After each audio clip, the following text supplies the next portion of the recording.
Today is the 16th day of the 4th month, 2020. This is kind of a concerned citizen, and we're going to be joining this virtual Civilians Overwatch Commission meeting for Los Angeles County Sheriff's Department. So let's see how this goes. I just registered, logged out, and we'll do this again. So we'll record it. We'll have proof. Hopefully I don't stutter or lose my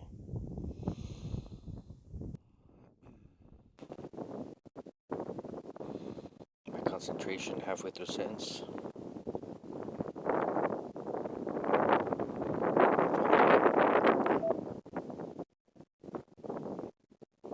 So it starts in 3 minutes. We'll see. We shall see.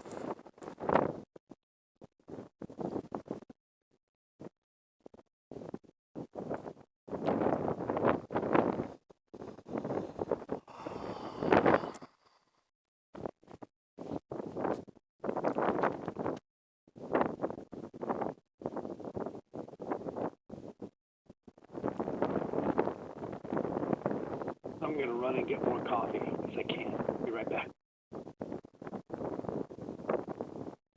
I have to get out of the wind. And I was going to go to the top of that hill.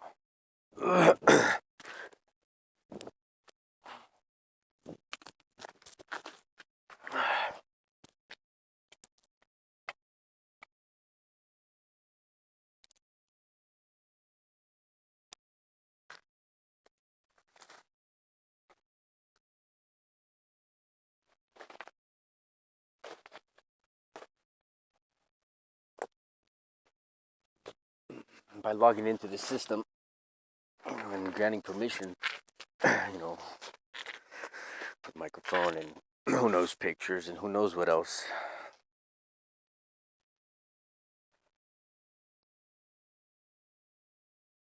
Probably something to be concerned about.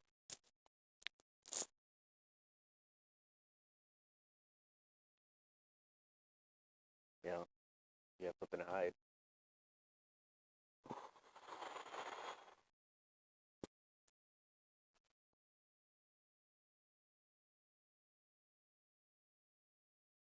Audio testing.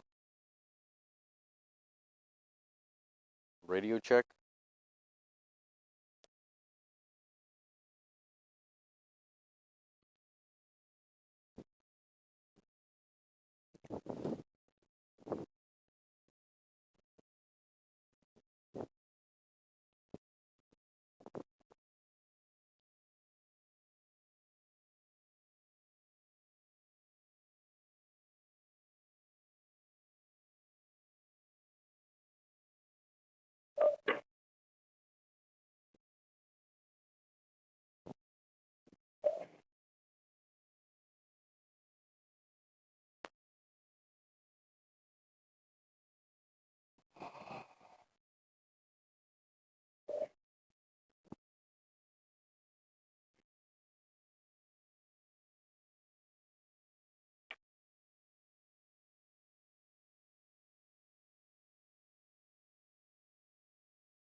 Are we ready to go? Are we ready to start?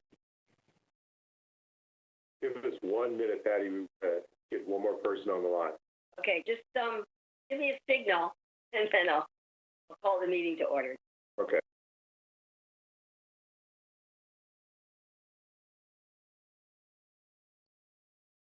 Interesting.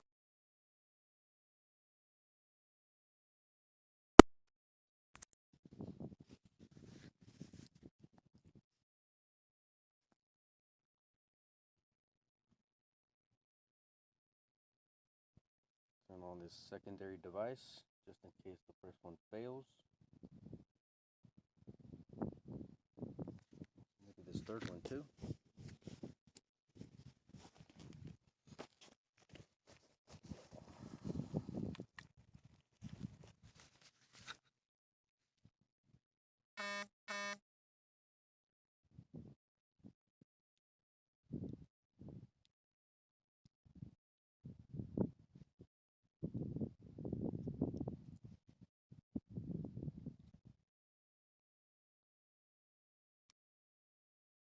Brian? Yes. We're not taking a break, or are we taking a break? We haven't even started. If need be, we can. And it's 2 hours. The 2-hour meeting. Correct. Okay, before we start, what do you folks think? Do you want to take a break at some point in the middle? No, let's power through it. You have to unmute yourself. It doesn't matter to me. I'm fine. This is or not, I would say yes. This is JP. I would say yes. You may be fine now, but you may not be an elephant now. There's a lot of coffee drinking going on, I see. That's right. Yes. Yeah.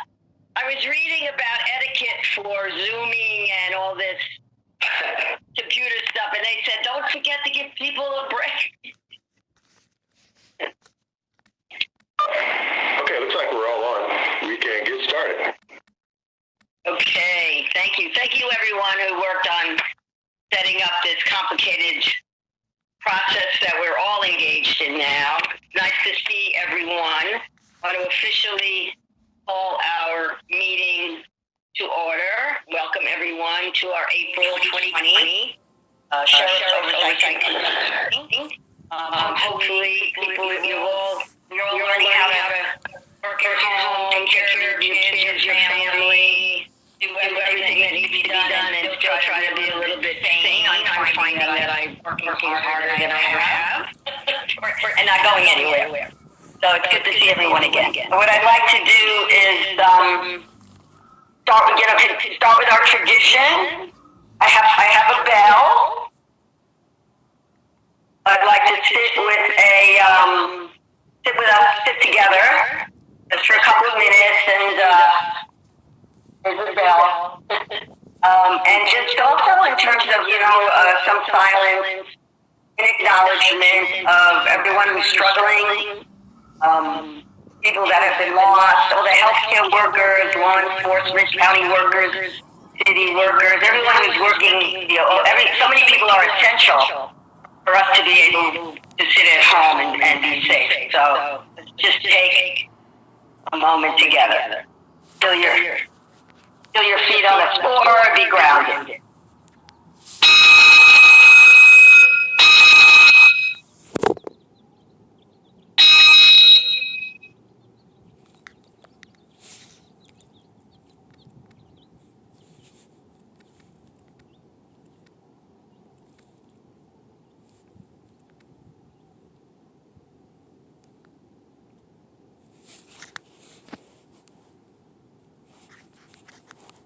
What is this, a moment of silence?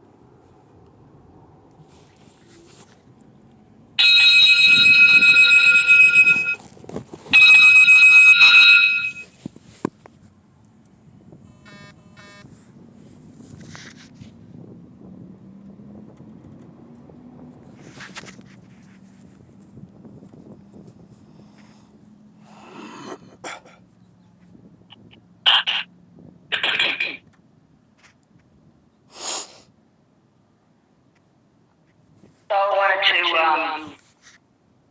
remind everyone that we haven't met. The last meeting was postponed because of the coronavirus It's a hoax. pandemic.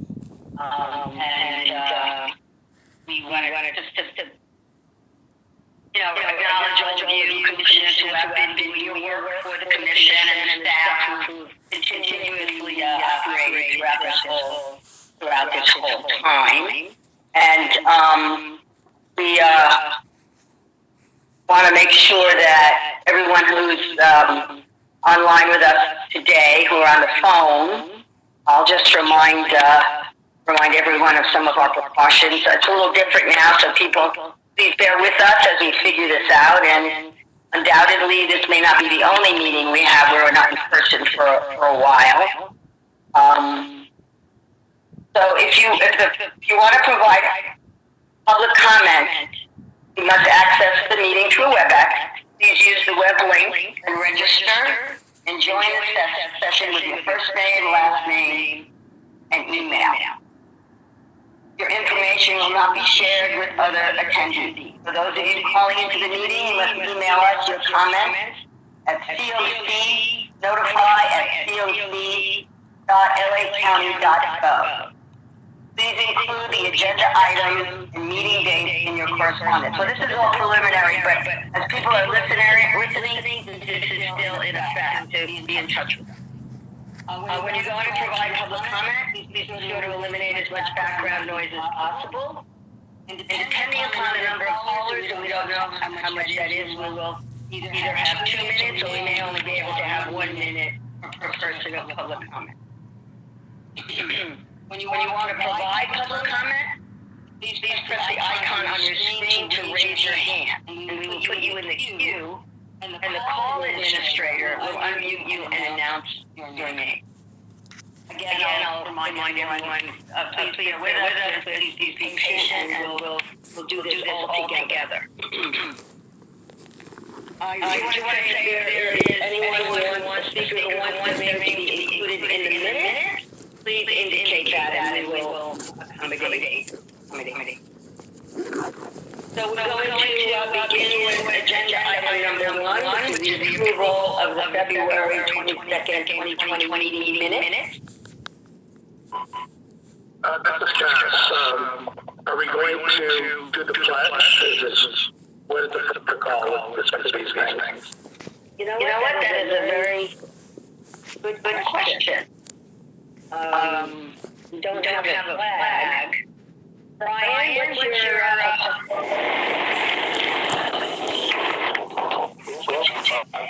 You know what? We could do it right now then. Let's do it. are we going to do it? We're going to do it sitting? We'll do it sitting, correct? Is that against protocol? Can we do it sitting down? I think it's still binding. Nonsense. All right. I'll pledge allegiance to the flag of the United States of America, The republic for which it stands, one nation, under God, liberty, and justice for all. Thank you for that reminder. If we do this again, maybe we'll put a flag up on the screen. Okay. So back to agenda item number 1, approval of the minutes. Is there a motion to approve? So moved. I'll second it. Everyone in favor, say aye. Aye. I think that is unanimous. Thank you so much. Agenda item number 2. We're going to discuss the... Patty, this is Jennifer. We did have 2 public comments for agenda item 1, admin matters. Okay, fine, thank you. Okay, so now we are going to unmute. We have Kane Ortega. Kane, I'm just finding you on the list now to see if we can get you unmuted. Okay, Kane, you should be unmuted now. Go ahead with your public comment. Kane, are you speaking? Yeah, can you hear me? Unmute. We cannot hear you right now. Kane, please go ahead with your public comment.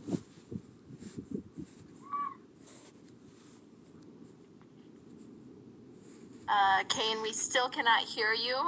We'll go ahead to the next person. Please message me in the chat if you are able to. Thank you. We'll go on with the next public comment.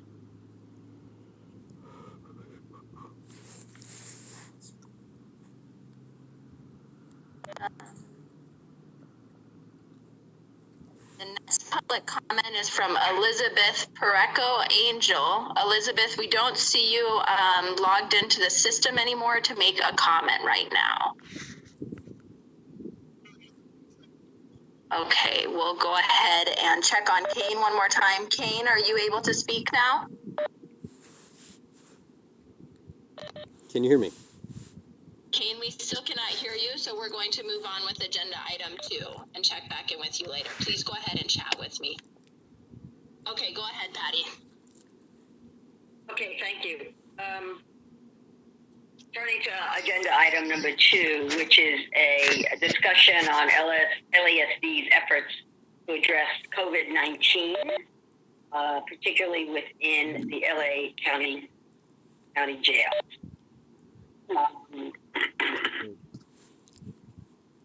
Since the onset of the pandemic, the COC has been in touch with the sheriff and trying to stay as informed as possible of the various efforts that LASD is doing to mitigate the situation. We've sent several letters to the sheriff asking what the conditions were. I'm sorry, do you see me? Because I just lost my screen. Yes, we can see you. Yeah. Someone in a hazmat suit. And I'm not seeing it. Okay, hold on one. Okay, I'm back. I don't know why that happened. Anyway, so we've been in touch with the sheriff during this period about different efforts that are being made. We know that the jail population, that they have been depopulating the jail over the past 6 weeks.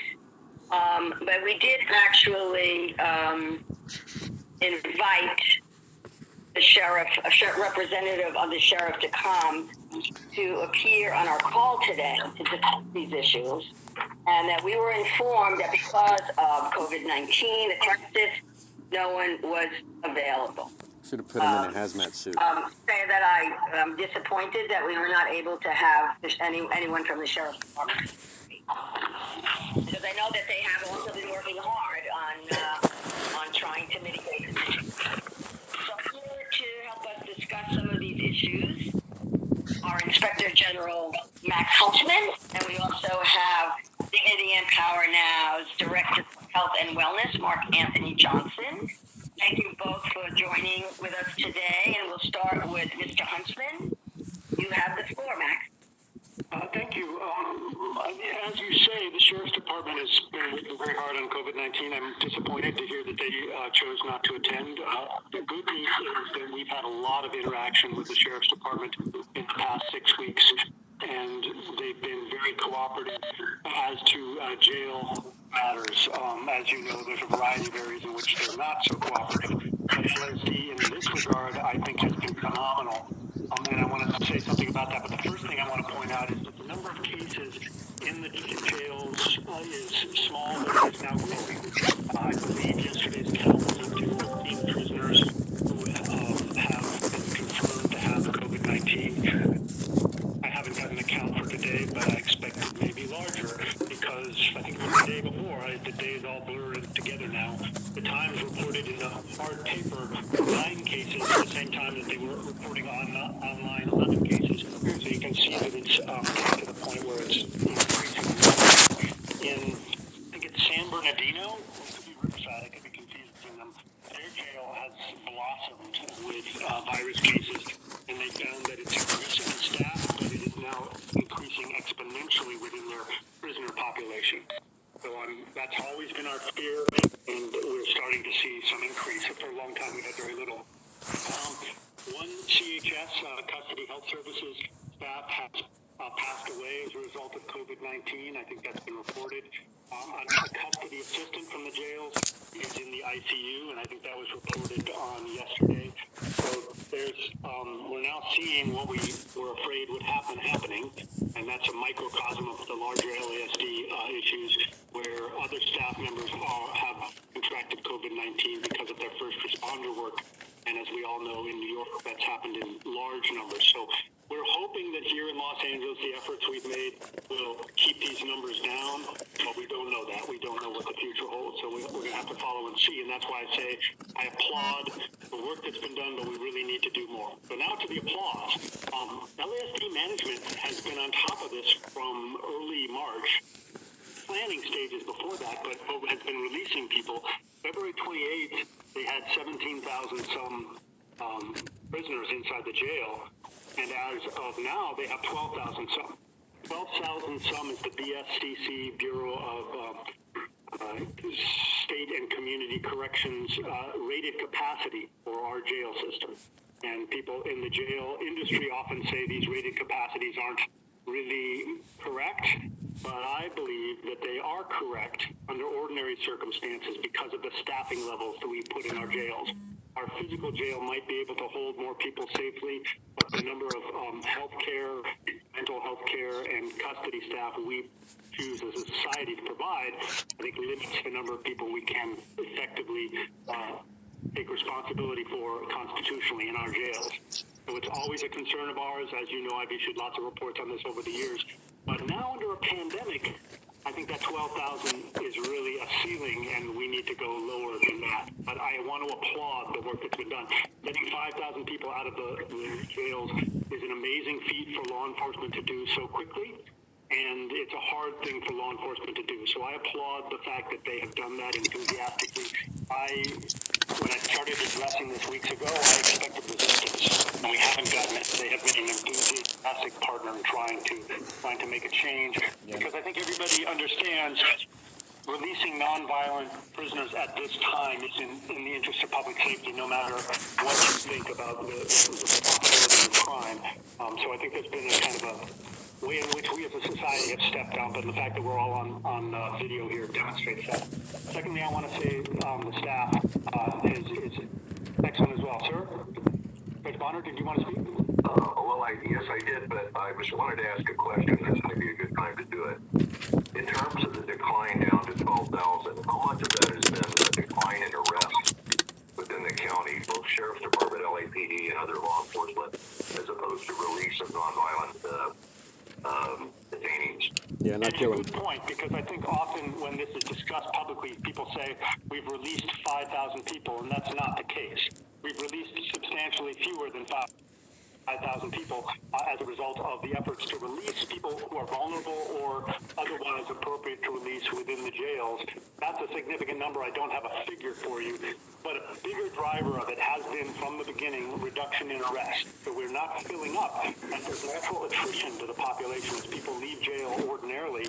Then we're not filling in as much as we used to. Currently, I believe arrests or bookings, which is not exactly arrests but connected, are at about 2/3 what they used to be. So that is actually a big driver. So your point is correct. We haven't released that many people. We have reduced our population by that many people, and that's a significant point to make. So thank you for asking the question. Apropos to that, when we looked at some data, February 28th, the jail population was 17,076, and on April 14th, it was 12,735. So how does that include people who didn't get arrested if it's actually a depopulation number? It's not a depopulation number. What has happened? We have a jail system that at the previous time had 17,000 people. If COVID-19 hadn't happened, how many of those are 17,000 people today, but it wouldn't be the same people. There are people leaving all the time and people coming on. That's why I often say the jails are like a big angry cruise ship. The mouthpiece. And that's why in COVID-19 it's so important that we get on top of this, because people come in and they go out. And that's the docking at a port. But also, it docks at Puerto Vallarta every day. And on an ordinary day in the old days, 1,600 people would go from the jail system to court and come back, thereby being potentially exposed to COVID-19 and cycling through in the same way that people on a cruise ship get off and enjoy the sights and then get back on. So the change in numbers is the change in the dynamic of releases and arrests that has pushed a reduction in population. There's a portion of it that is actual depopulation in the sense that people were released. For instance, in a moment I'll talk a little bit about the 9300 dorm, an LGBTQ dorm with high instances of HIV, from which people have been released. So that number, that 5,000 number, is a combination of releases and a change in the dynamic of the system, whereby courts are less likely to send somebody to jail on a lower level offense right now. Courts have, through the Supreme Court and on down, have changed the bail schedule so that non-violent and non-serious misdemeanors and felonies are zero bail. And although we usually think of violent and serious referring to a set of felonies by law, there's also, I think we all have an understanding that there are certain misdemeanors that need jail time in some situations. So those have been excluded from that zero bail list. For instance, domestic violence. It's a misdemeanor in many instances, but you don't want a situation where people don't have a consequence and there isn't a way to protect a person from a spouse or somebody to live with being violent against them. So even though it's a misdemeanor, it needs to be treated more seriously. And then, say, for instance, looting is on the list. So if we get to a problem with people looting, you want to be able to put them in custody. We don't want to do that wherever possible. So that whole system that the courts have worked on, that the DA, the PD, and the jail have worked on has resulted in this reduction. And I think Yeah, I wonder, and I'm sure you'll probably talk about it, Max, but the ones who have actually been released early, the ones who have 30 days or, less left, or the ones who waiting to see a judge, have been, released in any case, is there a range as to where they go when they're released? Is there housing for them? Are they with families? Is there any follow-up in terms of where they are once they're released? As you see, I'll address that in a moment, and I'll ask you to hold that question because it's very important, and I want to get through my thank yous before I get to the meat of that. So let me do the thank yous. Max? Yes, ma'am. You know what? Let's all hold our questions and let Max finish, and then we'll have our conversation. Make notes of what your questions are.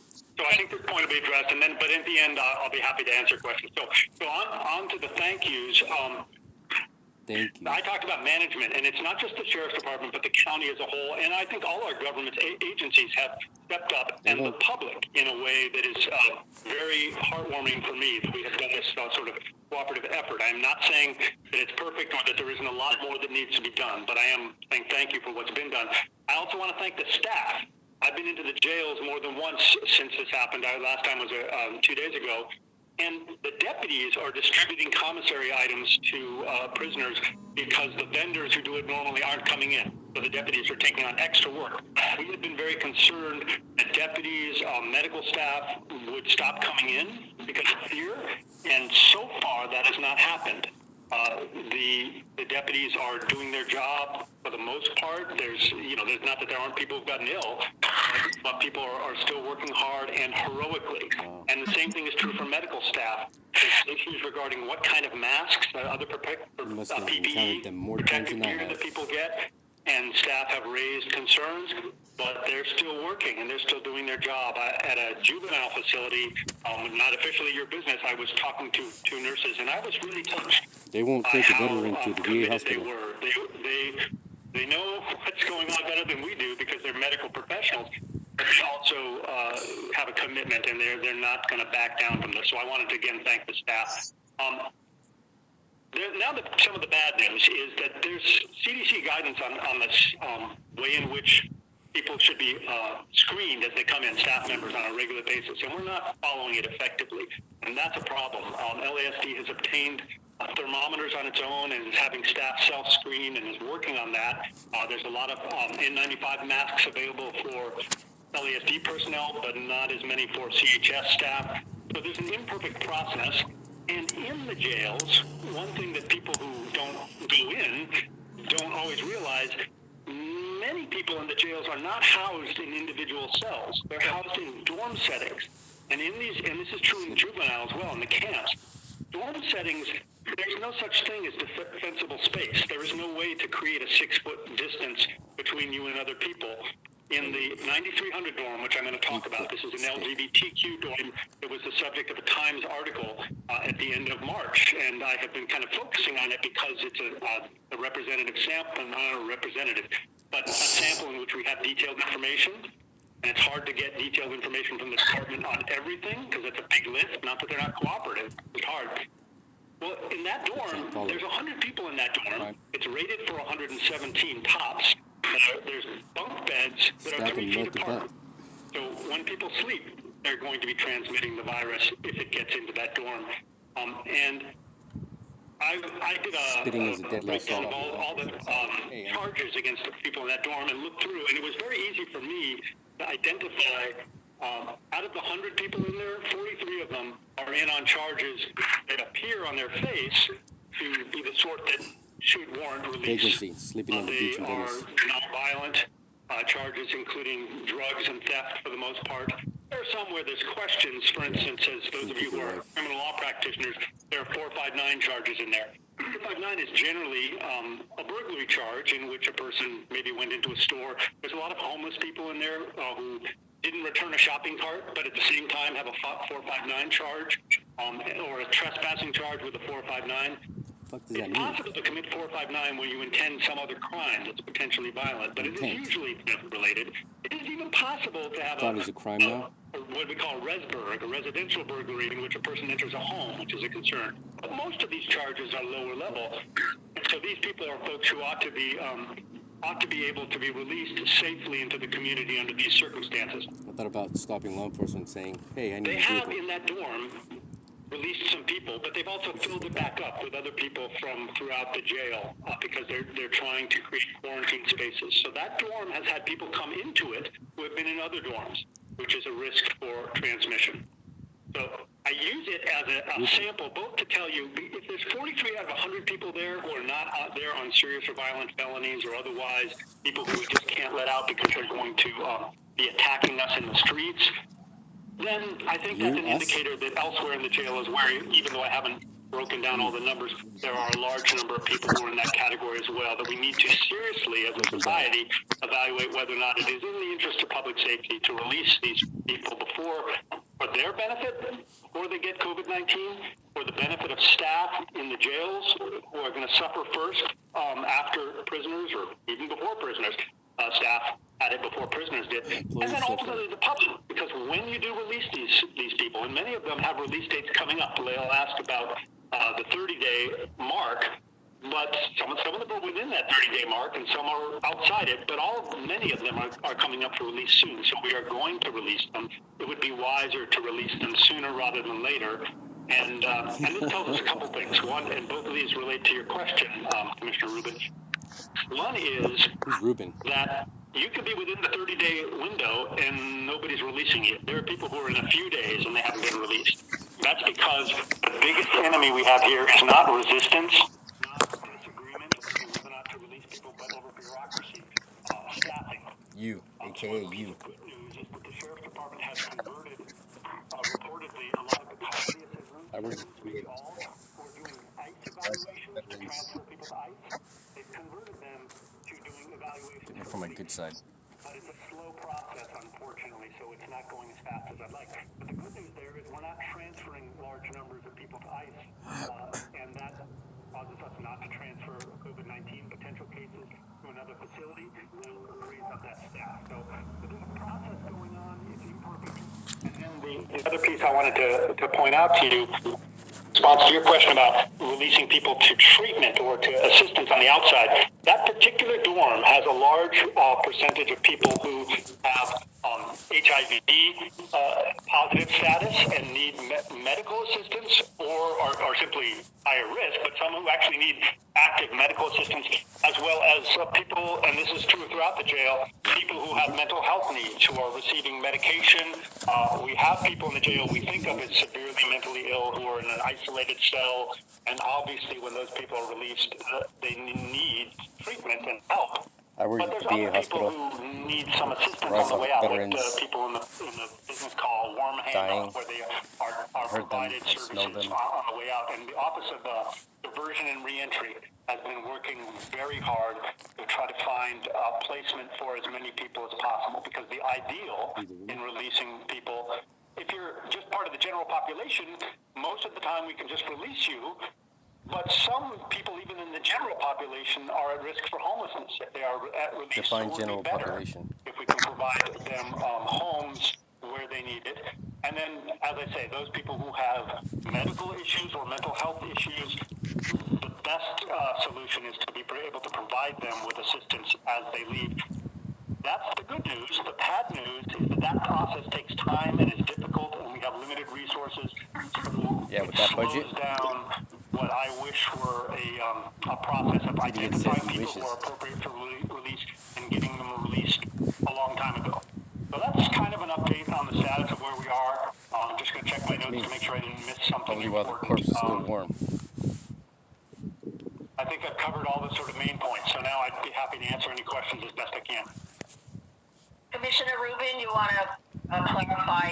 You want more clarification? Yes, if I could, Max. Rubin's a woman?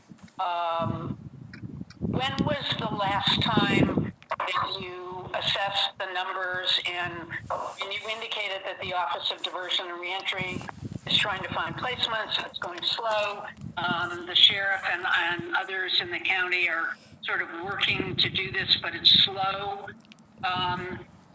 When do you expect that there'll be another update in terms of what you're looking at to see if things are kind of moving along? Because obviously the concern is, I think it's, as you said, the sheriff should be applauded for doing the right thing and releasing people, but you can't just put them out on the street with nothing. That's me. Well, you're asking two questions. One is the rate of notice and monitoring, and the answer is that's been constant. We've been working very closely with custody services across the board, particularly with LASD on this issue, and they provide us information on a daily basis. They've got an update they're providing to justice deputies with numbers, and that's helpful, but my staff is working with them to get behind the numbers, and it's a nonstop process. So the good news is what you're describing isn't waiting. It's not like our quarterly reports where I say after months, we're not getting cooperation or something like that. This is happening constantly and happening effectively in a really positive way. So the answer is, yeah, that's happening and happening all the time. The bad news is it's a slow process, and as you say, there is a need for how we transition people. And unfortunately, the way bureaucracy works is whenever you have a legitimate concern and you have a bunch of different agencies that have different responsibilities, there's always going to be hiccups where things bump up against each other and they slow things down. Read that in a book Everybody somewhere. is trying very hard, but there are times when that need to find space for people, the need to make sure the DA's office, for instance, I look at these people and say, well, this person doesn't have a charge that's violent, and they're going to be released in a week. Therefore, release them now. The DA's office's policy, I hear, anecdotally, from the press, is that if you have a violent prior, they don't think you should be released, even if the current crime is nonviolent. And, I understand the point, but when you're dealing with somebody who's going to be released in a week or two anyway, we're not going to be protecting society from them doing Protect something society from law enforcement. in a week. And so it's better Police to to release police. them without COVID-19. But that's a legitimate concern, and the justice partners, the courts, for instance, in the juvenile setting, we've been trying to encourage release of juveniles, and the court system has talked about the need for individual evaluation, which again slows things down. So I think the second part of what you're asking, the need for services, the need for evaluation of individual cases, causes this whole process to go much slower than I wish it were going. And for me, that's very frustrating. And I can tell you, I've been banging my head against the wall for the past 6 weeks, trying to get it to move as quickly. I apologize officially to all the county people who I've given grief to on this issue. But the good news is people are working as best they can. And I think we found a sweet spot of criticizing and complimenting that's allowing us to smooth this over. And, the example I gave at CPR, they're finding beds left and right and doing an amazing job. There's homeless efforts, right? We're seeing tent cities essentially being set up, which we never did before. There's been a willingness to try things in this emergency that we haven't tried before. And I think that's all very positive. But do I wish we were getting more people out and doing it quicker? I absolutely do. I just don't have a means to speed it up more beyond what we're doing. Thank you. Patty, if I could ask a question. Yeah, Max, I'm wondering how much the Homeless Services Agency is involved in working with the inmates and trying to find them placement outside. Specifically, I know there's a consolidated entry system that needs to be form that needs to be filled out, so for all homeless people, so they can find appropriate housing for them, not just coming out of custody, but just on the street. You know, is any of that being utilized, or at least being utilized to the extent it can be? Euthanized. I mentioned Office of Diversion and Reentry, and I think they are spearheading transition efforts, and so they're the ones who are being most active in that regard. They have a particular focus, I think, on mental health, because that's a common driver of homelessness in people who are leaving custody. Not the only driver, but a big one. So they're kind of the lead on that, and no visual, auditory hallucinations. Very active. But I will say there's also a very robust county and city effort regarding homelessness, as I mentioned. And as an example, your county council, who's here with you, is Craig Hodker. It's not Lauren Black today. You know why it's not Lauren Black? It's not Lauren Black because she was tasked, after working with us heroically, to facilitate the public health officer issuing recommendations for safety in the jails. She was tasked with coordinating homeless efforts. So she's an expert, as you all know, in the criminal aspect of things, in the release aspect of things, because she works closely with us. And now she's in charge of coordinating. She's county council. She's not the subject matter area. But when county council puts somebody like that on homelessness efforts, you know she's going to fold in the aspect of trying to find homes for people leaving as well. But, you know, there's 60,000 homeless people here, so I don't believe they all have a bed tonight. You know, I have a question, Mr. Huntsman, about the courts. You know, with the courts either being closed or reduced hours, and then there's the transport you mentioned of taking people to the court. And sometimes they're not necessarily being able to be seen. So when you think about prevention and in and out of the, you know, people going in and out, like the cruise ship analogy that you used, can you speak a little bit more about that? Do you know about are they streamlining that, or not having people go to court and just not be seen? How is that working in terms of prevention?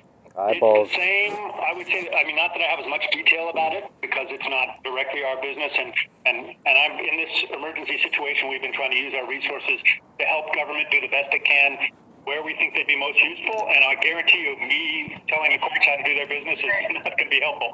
So I haven't done a lot of that, but from what I've learned about it, it's worked very much the same way everything else in the county has worked, which is the courts and the PDs and APDs and DAs have been coordinating and attempting to do the best job possible in this regard, understanding exactly the points you're making, which is trips back and forth are very bad. They should be minimized.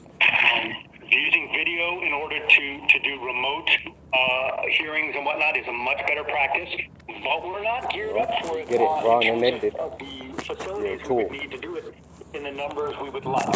So the court's response has been to ease up some of the rights that people have in order to keep that down. Up and at the same time, the bail schedule we talked about, release as many people as possible. So there's a sort of sort of two-tiered approach that has resulted in fewer people going, but still people are being transmitted to court. Still, it's a vector for transmission of the virus.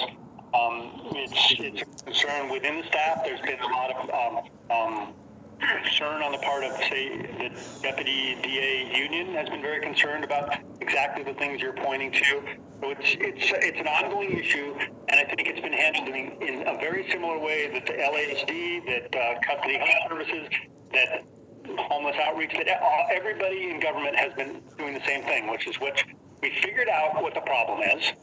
We should have figured it out earlier, but because it's an emergency, it takes time for people to understand what to do best, and we're addressing it very enthusiastically and in a pretty timely way. But like everything else, I wish we had in place the procedures now, weeks ago, that we have now, and I wish the ones that we're going to come up with 2 weeks from now, we had today. Again, another juvenile example, I was up at the juvenile camps. The Office of Education has stopped educating youth because they don't want to come in and transmit the virus. they're working on a remote learning plan, but they don't have one in Spitting place. is It's going to take a certain amount of time to get it up and running. I think it's the same problem for the courts in terms of video arraignments and the ability to do hearings, and especially in the juvenile context, but also in the adult context, that ability to access the courts is critical for the process we're talking about. If you've been following the news, there have been lawsuits and motions made on behalf of individuals in various correctional contexts to get people out. And to do that, that's part of our government process, but to do that, you need a court. And you need people to be able to come and go at times, or at least do a video. So those challenges are, when I talk about bureaucracy slowing us down, our constitutional protections are part of that, and we can't just get rid of them, but they're definitely slowing us in our emergency response. I think Commissioner Kennedy would like to speak. Thank you. Max, I have a question. I get questions about the CDC has defined categories of medically vulnerable persons, and community members ask me if we track the medically vulnerable people who are incarcerated in the Men's Central Jail. I know that medically vulnerable people are being incarcerated because I have kids with asthma who are being arrested and put in SMART. Wow, they get all lightheaded when they smell. And so I was just wondering if that's dirty on socks. The Sheriff's Department's radar, and whether we have that information, and if so, can you release the number? Right here, standing by. I don't have a number because I think that the number depends on the definition, and so you could make a list in the same way that I just went through the 9,300 dorm and made a list of people I think are potentially eligible for release and came up with 43. Well, that was based on my ad hoc criteria that I used based on my experience, but I could have defined it different ways. I could have drawn the line different places, and you could have a much bigger number or a smaller number depending on. Same thing with medically vulnerable. The asthma example you gave is a great one. There are prisoners who have asthma and are fully aware, and they have an inhaler. There are also people, there was a young man who died, it was in the paper not long ago. He had asthma when he was a child, and he didn't think he had it really anymore. He didn't have an inhaler, and he died, and they believe it was in part because of that complication. So the people who have asthma, where do you draw the line? Same thing with CPAP, the device that's used to assist people with breathing complications to sleep. Those have been taken out of the jail because they potentially cause aerosol transmission. And so if you had a CPAP before, you don't have it now. And depending on what your level of need is, you might be more vulnerable because you might have difficulty breathing at night. It might be just to helping you sleep, but there might be more to it. So we've created a new category of people who are potentially eligible. So I don't have a number, but I can tell you that Custody Health Services, who has primary responsibility in this area, rather than the Sheriff's Department because they're responsible for the health of people, has been tracking this, has been identifying people, and as the Sheriff's Department has been trying to move people out. In that 9,300 dorm I talked about, lots of medically vulnerable people there. They're working on them actively, and those are people who ODR was trying to find placement for. So is it being worked on? Absolutely. Could you ask Custody Health Services for solid numbers, and could they give them to you? Yes, they could. And I recommend the commission do that if you want to get solid numbers. But the answer to are they working it is yes. And solid numbers from my point of view, you need to move as many of those people out as you can. So like I say, I feel like I push the bureaucrats as hard as I can push them, and we're getting the best result we can. But the inquiries of the public and the inquiries of this commission, I think, are also crucial motivators. So if this commission says, Custody Health Services, please provide us a number, I think that would be helpful. They're going to say, gosh, we have limited resources to do that. But if you say to them, look, don't give us extra resources, just share with us the information you have because you're working on this, I think they can do that easily if they're willing. And the fact that you are asking would motivate them as much as they can be motivated. Thank you. And I think there is a definition of medically vulnerable published by the CDC that we could use as an objective indicator. Absolutely, but my point on that is, if you say to them, give us, using the objective CDC criteria. If they haven't been using that, if they've been using an adjusted version, either better or worse, then to crunch those numbers could take them time. I would recommend asking for them simply to give us the numbers based on their criteria and tell us what your criteria is. And if you then hear the criteria and it shocks you because it is not the same as the CDC, then you've identified a problem. If, on the other hand, the criteria is good and they give you a number, then it's easier for them to provide it. So that would be my recommendation. But both would work. Thank you. Any other questions, comments? Yeah, this is Brian Williams. I just want to point out to Commissioner Kennedy that we're sending a communication over to the Sheriff's Department either today or tomorrow to ask that very question. Get some additional information. But I also had a question for Max. Daily, we have additional inmates, folks who are being arrested going into the system, as well as staff who are going in and out of the system. Can you talk a little bit about the precautions that the Sheriff's Department is taking to make sure that they don't have anyone who may have symptoms or who are asymptomatic who are entering the system and potentially infecting those who are in custody?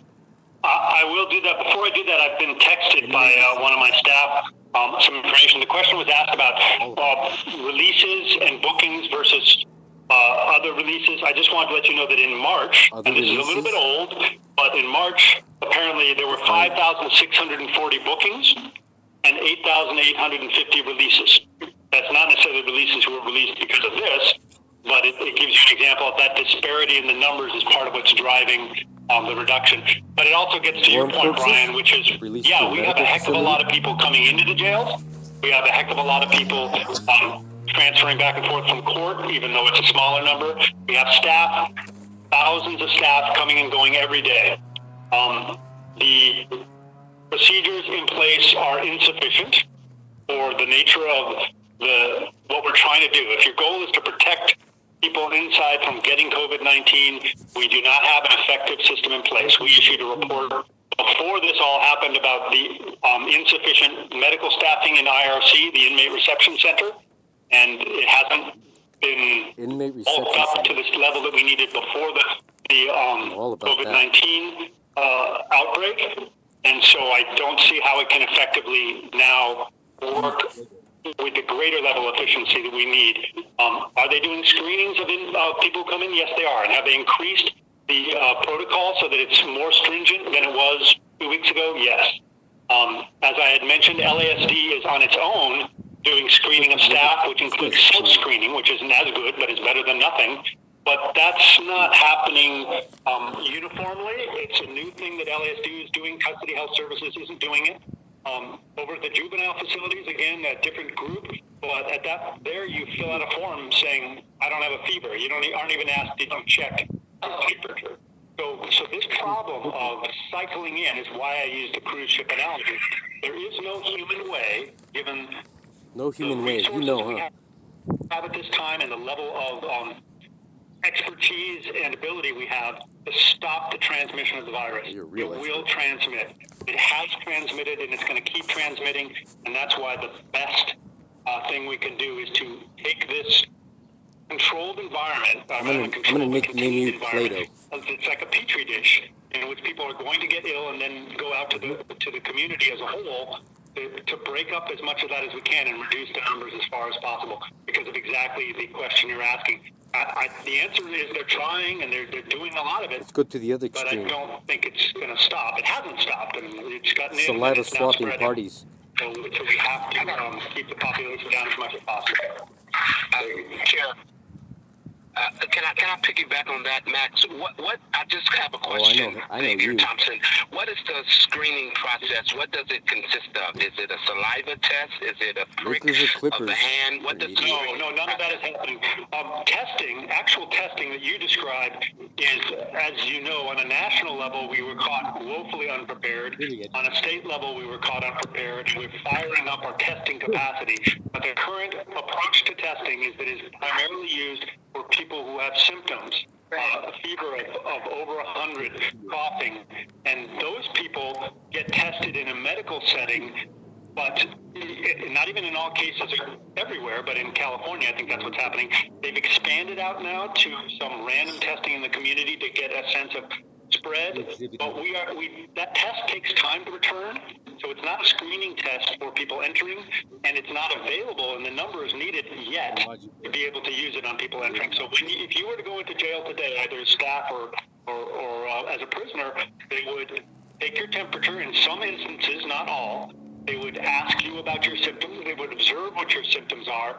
And if you were symptomatic, but you showed triggering criteria, you had a fever, that's a big one. To get quarantined or to move aside and tested, you kind of got to have a fever. Like, I have a cough. Kinda gotta It's not have a a cough. I fever. have post-nasal That's drip. really So I don't have a cough, but I do cough from time to time.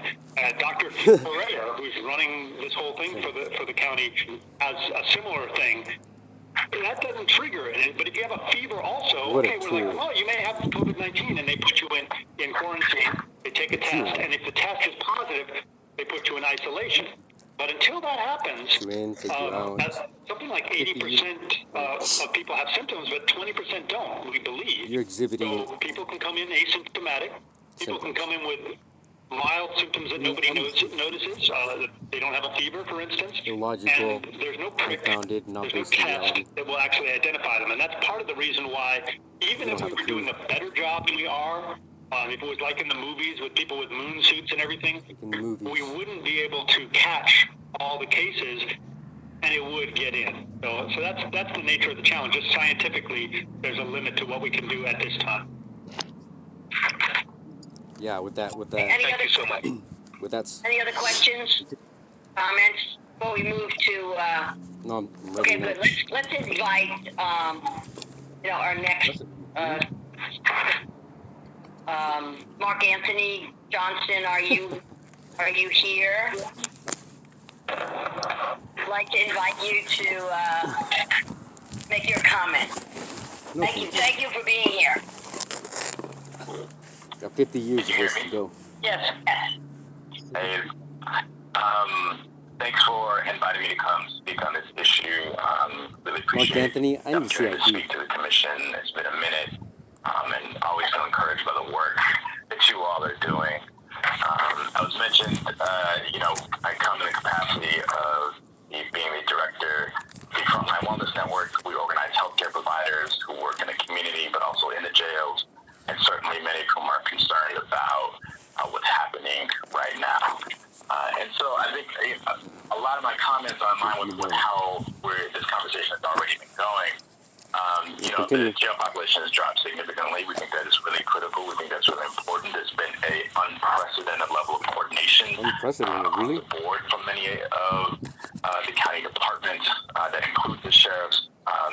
And we think where we are now is really, really important. And we've gotten the jail population down to 12,600 some odd folks, which is great.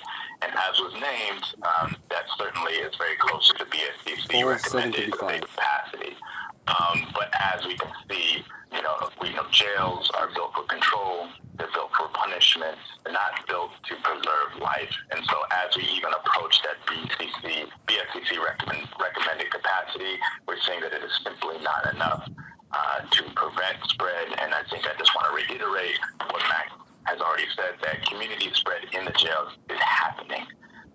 And one of the best things we can do right now is certainly scale up protection measures, but recognize that the jails are structured in such a way that there are limits, and we have to get people out. And so I just wanted to speak to some of what that means and what that's looking like.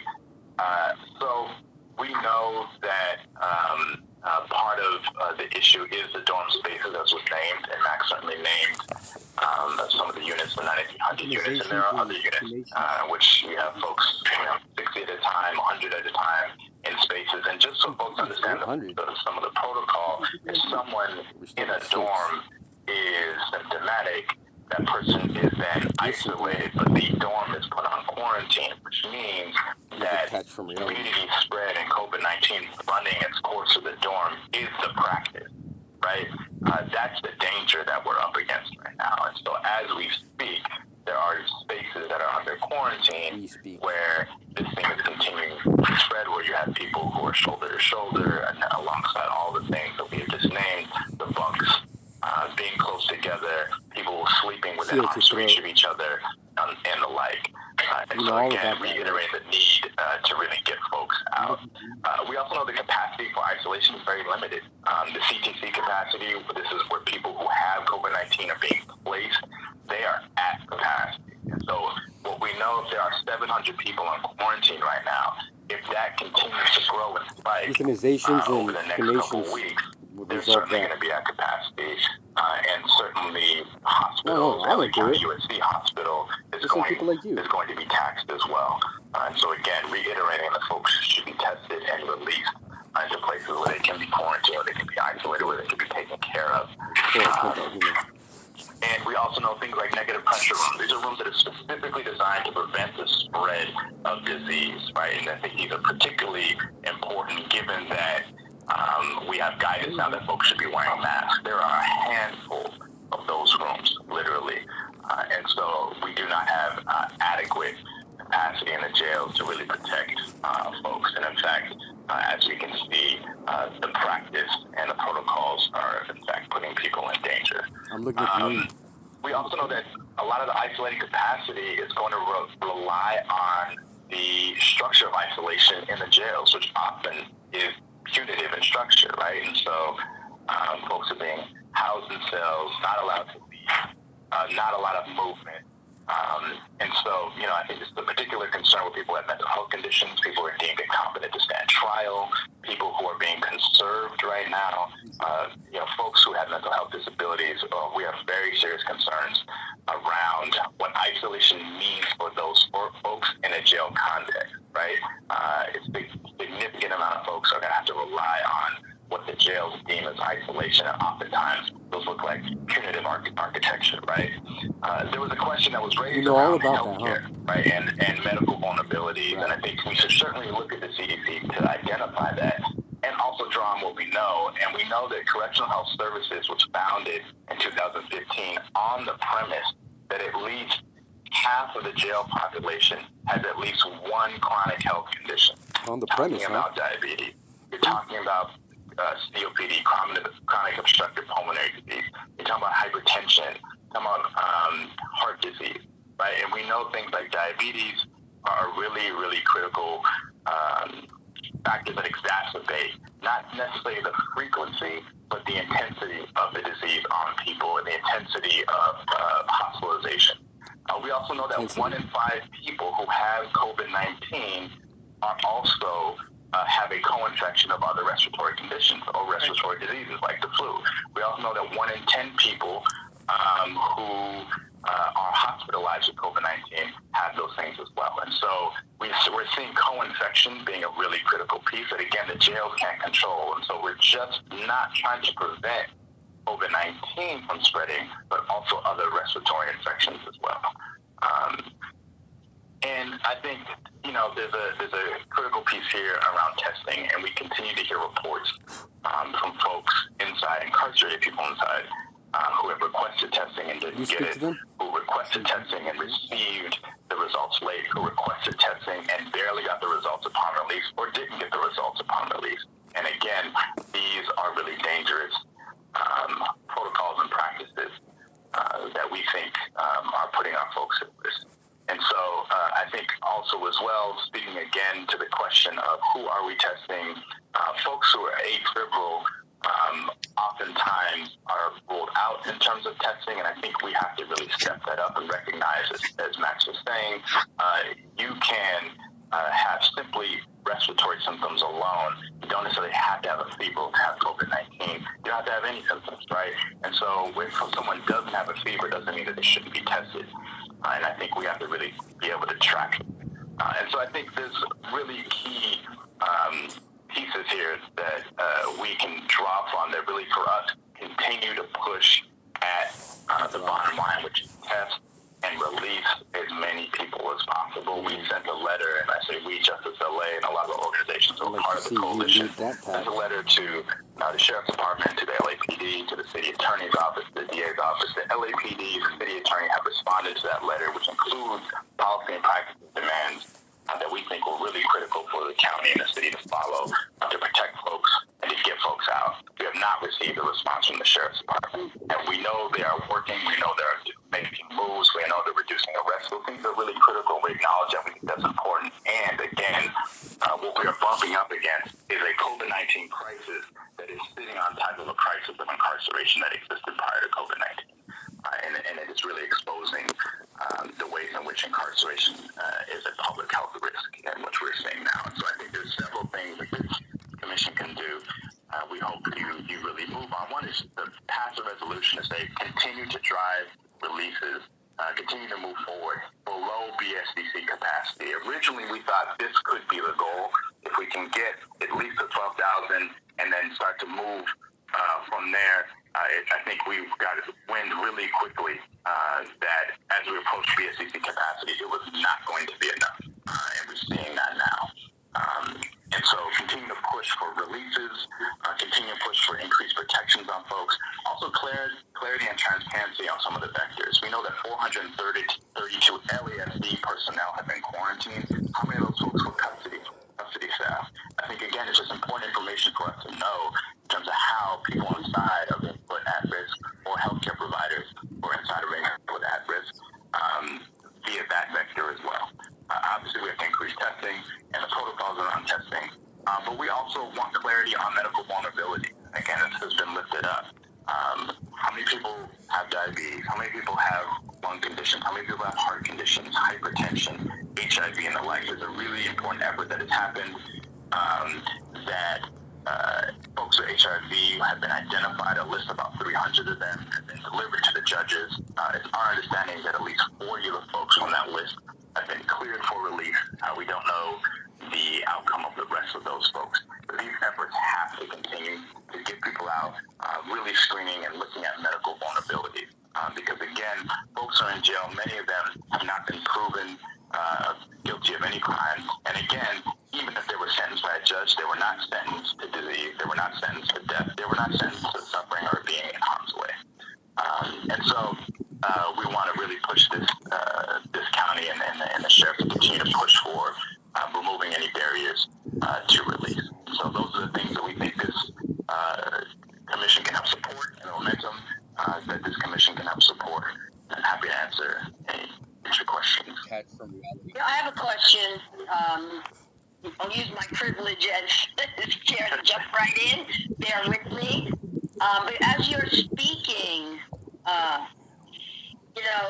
it's such a vulnerable population. I mean, it's the equivalent when you're forced to be somewhere. For example, in the nursing homes, we have elderly people. There's nowhere else for them to go. They need a certain amount of care. These folks are forced.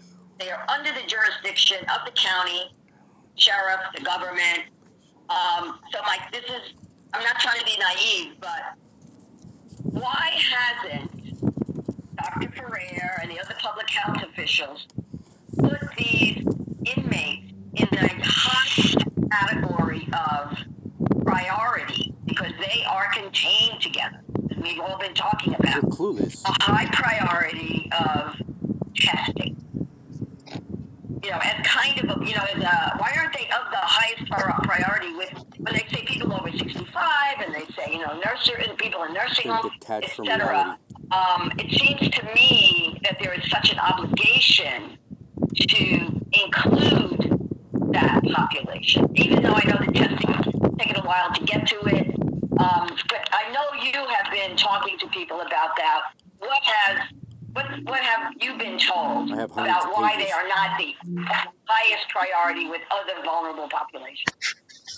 I think it's a great question, Commissioner Giggins, and a lot of the ways we've been thinking about it is many folks.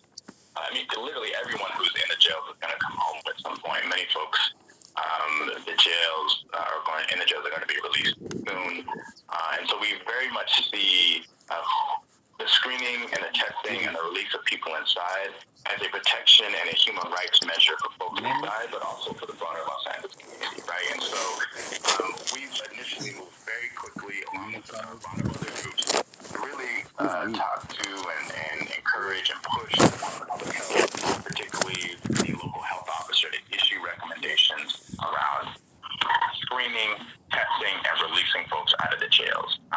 We had not gotten a response from the local health officer, although we know they have issued recommendations. We know the Department of Public Health has issued guidance to the jails last week that included screening practices that included release practices. Again, I think those things have to be amped up, and we don't want to move from the assumption that it is possible to contain this within the jails. It is possible for this thing to run its course, because a certain amount of people, or a majority amount of people, will have mild cases. Again, as you mentioned, this is a very, very vulnerable population of folks for all the reasons that we've discussed. And so I don't know in terms of why that hasn't been listed as a high priority in that way.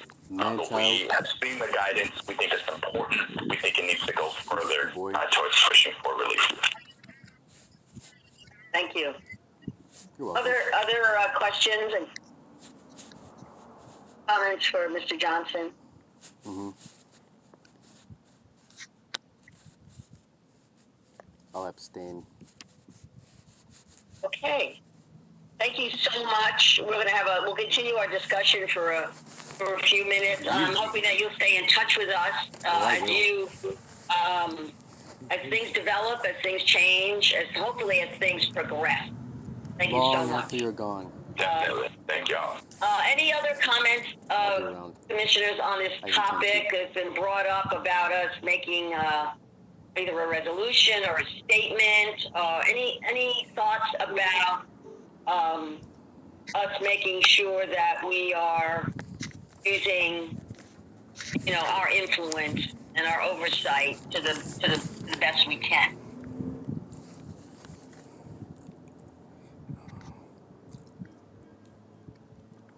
Are you all muted, or are you all just silent? Lael, I think it's imperative that we draft a resolution,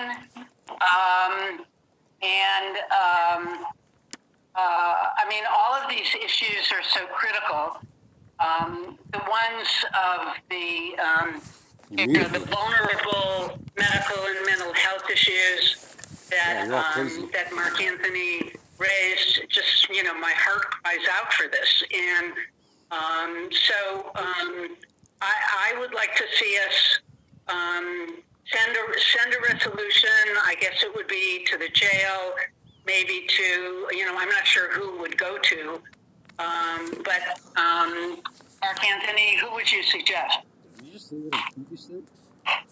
Yeah, I think that certainly the sheriff and certainly correctional health services leadership, those are the folks I think would have to coordinate around that. But I also think that this resolution should also be sent to the judges who are facilitating a lot of their releases as well, and present in some ways some bottlenecks. And so I think the more that they understand that there is a community leadership and grassroots are really pushing for this as the healthiest response that would have to happen, I think the better we will all be. I would also want to include the district attorney's office. If they're moving, this is all part of the courts, but if they're moving slowly, or we would wish they would move more quickly, I think that the resolution should be broad-based in terms of who it goes to. Bring the cameras. Yes, go ahead. Commissioner Harris? Yeah. Did you just say what I do appreciate Mark Anthony's comments and everyone's comments, and I too am very, very concerned about our vulnerable jail population. I think we might also want to consider directing this resolution to Dr. Ferrer and the public health folks. I know the issue of testing is a tough one for the county, as it is for everyone in this country. We're woefully behind the curve in that area. We're just having the resources to do what needs to be done.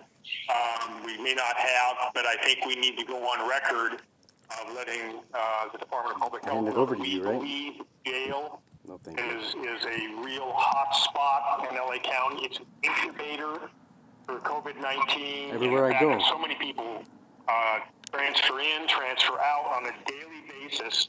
It can become exposed, that we really need, as the county needs to look at. Bring the cameras. Doing everything in its power to ramp up testing in custody and speed up the time to get those results back. I know there's limitations of science here, but we just need to make them aware that we are vitally concerned about this, both from a humanitarian point of view, as Mark Anthony pointed out. We got 3 sentenced folks there who have done nothing except be arrested. They haven't been convicted of any crime. Plus, we've got people who may have been sentenced there, but they weren't sentenced to ill health and or potentially death. So we need to make it clear that we think that the testing is vitally important, and the quicker that those test results can become known, so if people are released, they know what their status is, and the public health knows what their status is, so they can then be better tracked, so we don't use the jail system as a gigantic incubator for all of Los Angeles County. Yeah, I think that, I do want to, I want to applaud in the same way that Max has, and also the positive comments from Mark Anthony about the sheriff, the sheriff really, doing a lot. But then there's the whole county dynamic. It's like there are, mental health, Department of Public Health. There's, all of that in terms of the public health officer making these recommendations. I just feel that, and I know that people are taking it seriously. I don't mean to diminish anybody's position on it in the county at all, not at all. But I don't see them the inmates being up there as a most vulnerable population. So that's what I would like. It's like, how do we elevate that? I don't care why they're there. They're under the charge of the government. So it's the government's job to do this prevention, to do these interventions as a high priority, including release, those that can be. I know they're trying to figure it out, but I think it's important for us to weigh in here. And this is going to go on for a while. I mean, we're talking maybe into the summer. We may be meeting like this for longer than one time that we might thought we were, even, going by virtually like this. So I think that I'm also interested in hearing for us to hear from the Department of Public Health officers on their on how they're handling it. I know it's a lot of stress, but I think we should create a statement from the COC in our oversight capacity and also in a supportive capacity. Keep doing what you're doing. Do more of it. Seems to be one of the messages we've been hearing from Mr. Huntsman. How would we go about creating this statement for us? We're not going to write that today. We can't do that today. Could I assign or invite 2 people to work on it together? You people. With Brian and the staff, and then get that as so that we can look at it together before next month. I'd like to not wait. Put it on the level of, everything's on the level of urgency and emergency these days. Let's meet outdoors in the national Brian, do you have any thoughts on that? Yeah, that was exactly my thought. I know that we don't have a scheduled meeting until next month, but I'm thinking that if we do a small ad hoc committee, and that ad hoc committee, perhaps we have a vote with the power to speak on behalf of the commission with such a statement that we ought to be able to get something out without having to have a full commission meeting. Maybe county council can weigh in on that strategy. Mr. Thompson, you're muted. Can you hear me? Yes. That's fine, Brian. What you're suggesting is permissible. Okay. Commissioner Thompson, were you thinking something or wishing to say something? I'm on daddy duty. I'm waving to a 6-year-old kid. Great. That's not even funny. I'd like to. How about? Do we need can we have 2 people ad hoc to work on this? Would that work? Sure. One, and to create this statement. Do I have some volunteers? I'd love to see Commissioner Rubin help weigh in on this if she's available. Yes, I was just going to volunteer, so thank you. It looks like Commissioner Kennedy volunteered.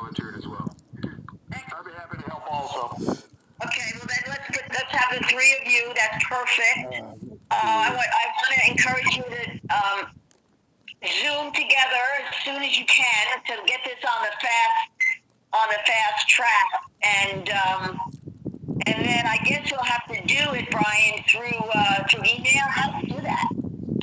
Yeah, we'll get a Zoom call together for us to discuss it, and then we'll get the draft out. And again, I think the commission has to vote to give this ad hoc committee the authority to speak on behalf of the entire commission.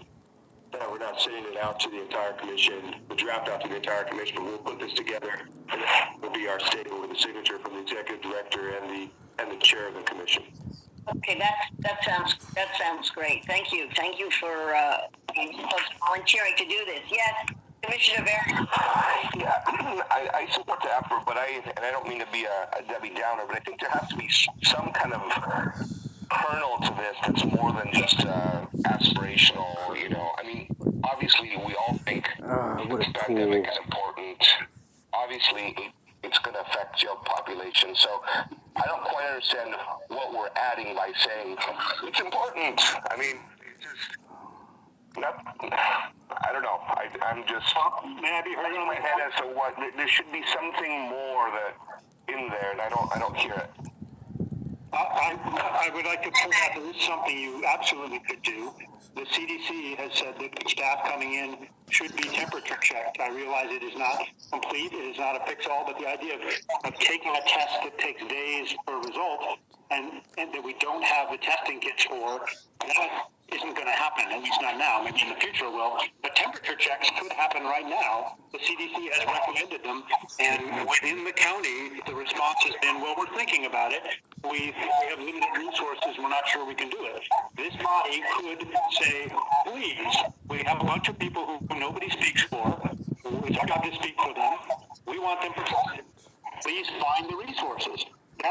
The public health officer issued recommendations, did not issue an order, which could have issued an order, and this body can say it is not acceptable to us if the CDC recommends something for us to just say, well, we're going to think about it. If we can do it, we need to look at whether or not the resources are available, and if they are, we need to do it. It's kind of, I think, action item that would get some attention, and that this body, as speaking on behalf of prisoners, which is part of your function, I think would be listened to in that regard, as long as it's a back and forth in which we're rational and reasonable, and we say we're talking within the resources you have. But I think that's something that the county could be encouraged to go further, and a kind of a bureaucratic hurdle because of interagency issues that this body has the ability to smooth over. So I would recommend a focus on that, as well as you're doing, creating an ad hoc committee that then interacts, that can show people, the bureaucrats who want to do our job,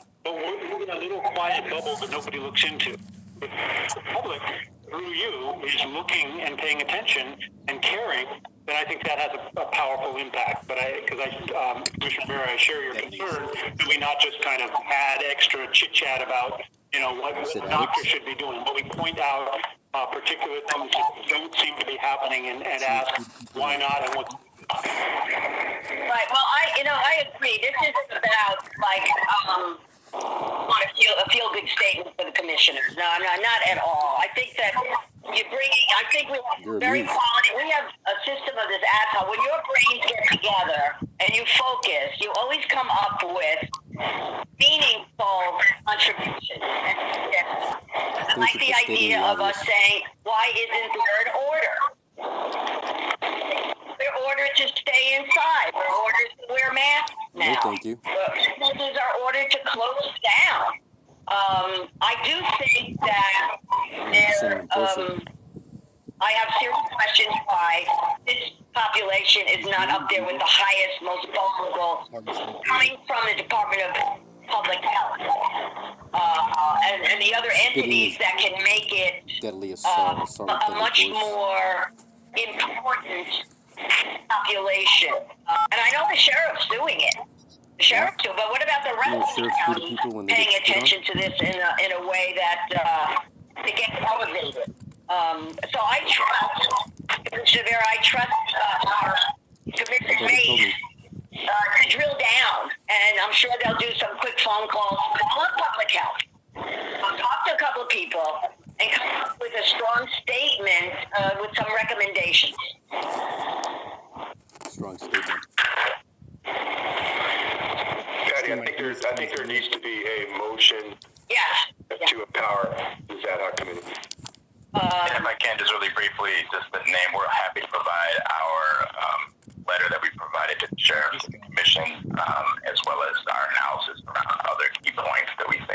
doing be illegal? done in the resolution. If both parties That's sign a great. waiver? That's great.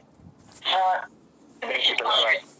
Yeah, I just wanted to say, I don't want to spoil the party here, but I actually would have, I'm not comfortable just empowering a minority of the commission to make a statement for the commission. So I would ask county council to look at some way where the commission could take a look at what's being proposed and vote on it.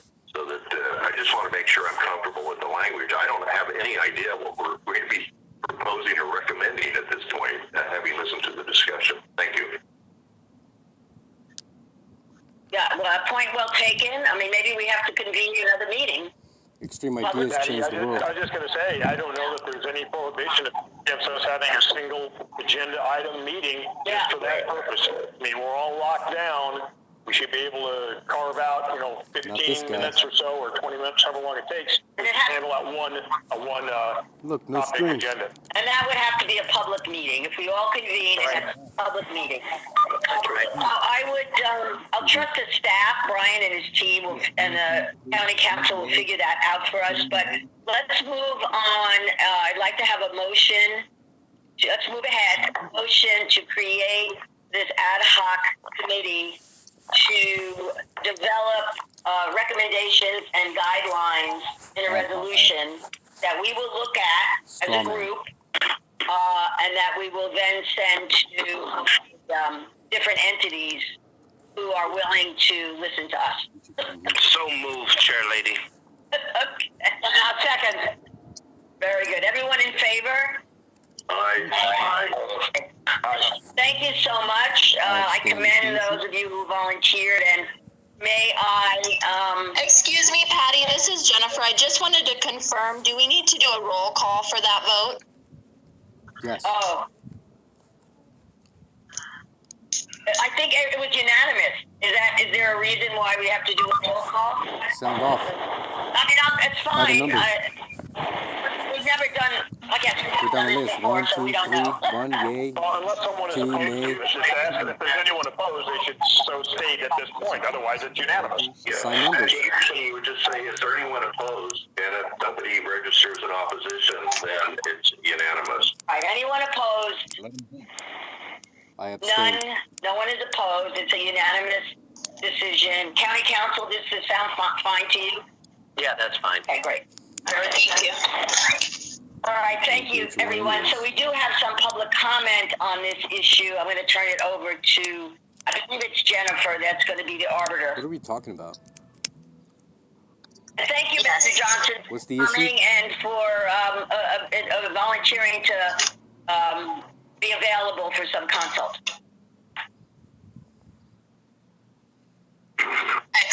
Excellent. So now we have public comment. We have 7 people up for public comment for this item.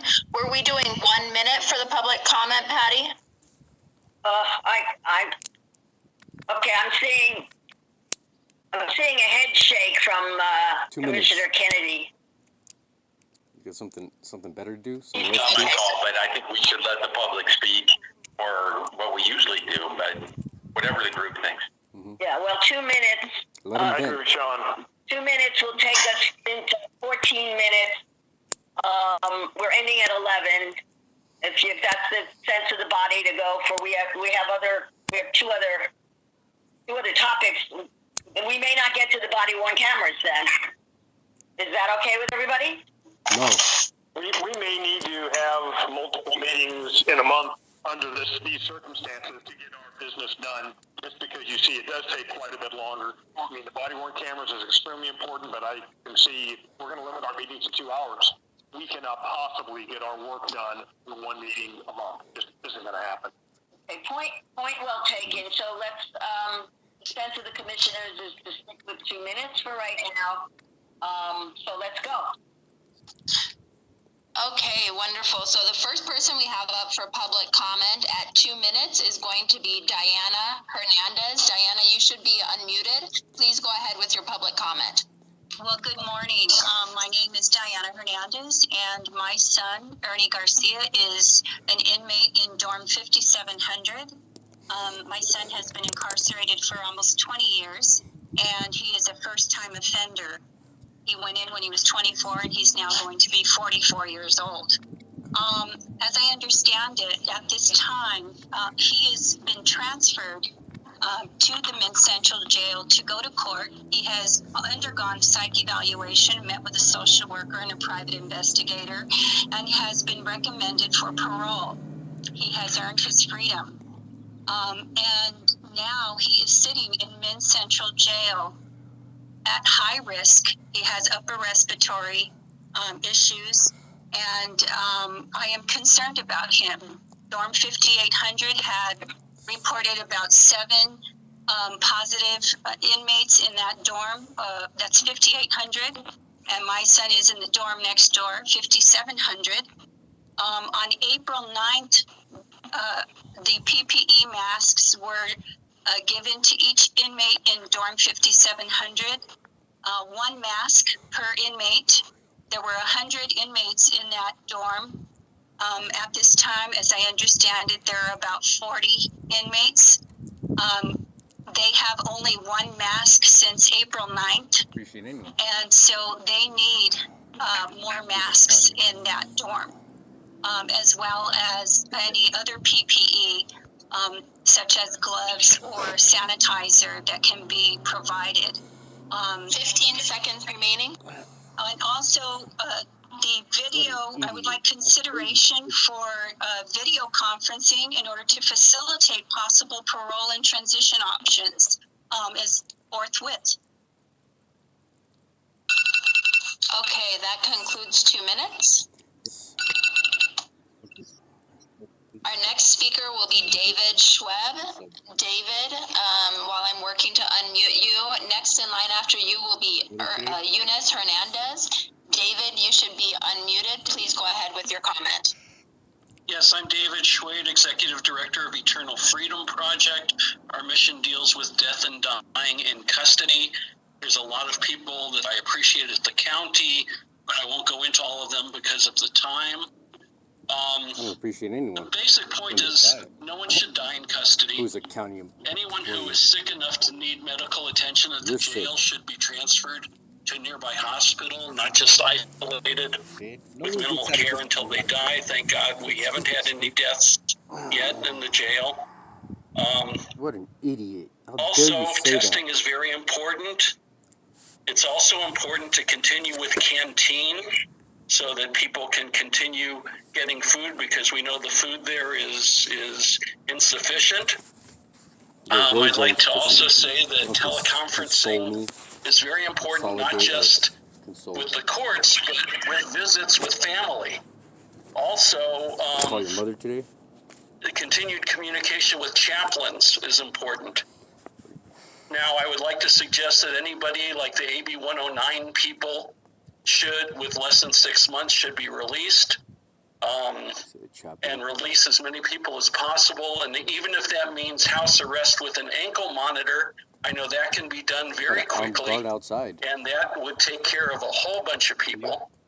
And also, God forbid people die, and sounds like they will, that God forbid. No one gets out of this one alive. proper respect, and that the deceased be rapidly delivered to the loved ones. 20 seconds remaining. And also at this time, please look into reducing the number of people on probation. And that's it. Thank you so much.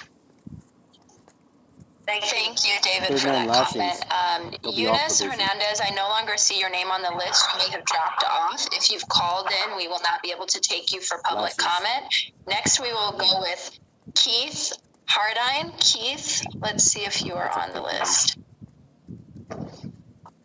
Keith, I also no longer see your name on the list to unmute. Michelle Infante, you're next up. Michelle, you should be unmuted. Please go ahead with your comment.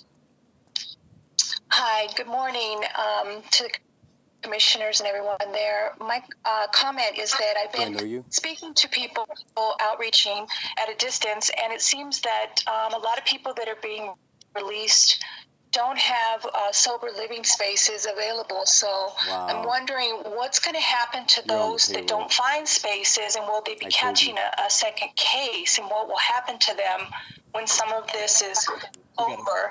Another thing is that down in Linwood, I know you were talking about earlier COVID at some of the jails, and the hygiene kits are being given during processing, but once they run out, they're being forced to buy through commissary. And I heard earlier Max talking about people being, I think he was talking about people being able to receive hygiene kits while they're going through, and commissary not being there to provide afterwards. But at Linwood, I find that to be the opposite case, where once they're receiving the hygiene kits and those run out, they can purchase through commissary. And why would the sheriff's department be willing to accept hygiene kits from the outside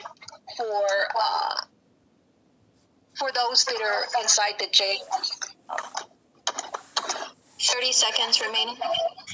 I'm good. Thank you. She got extra seconds. Thank you. Julie Martinez. Could I weigh in just real quickly, because you could hardly hear what Michelle had to say. I'm sure it's very important. It would be possible if she could call this guy looks and sounds, I think, like John Barnett. The Civilian Oversight Commission. Is that him? Express what the issue is. I know it had to do with hygiene kits. It had to do with CRDF. If she could call staff and express what her specific concerns are, and we could give a legitimate chance to have a look at it and maybe resolve whatever the problem is.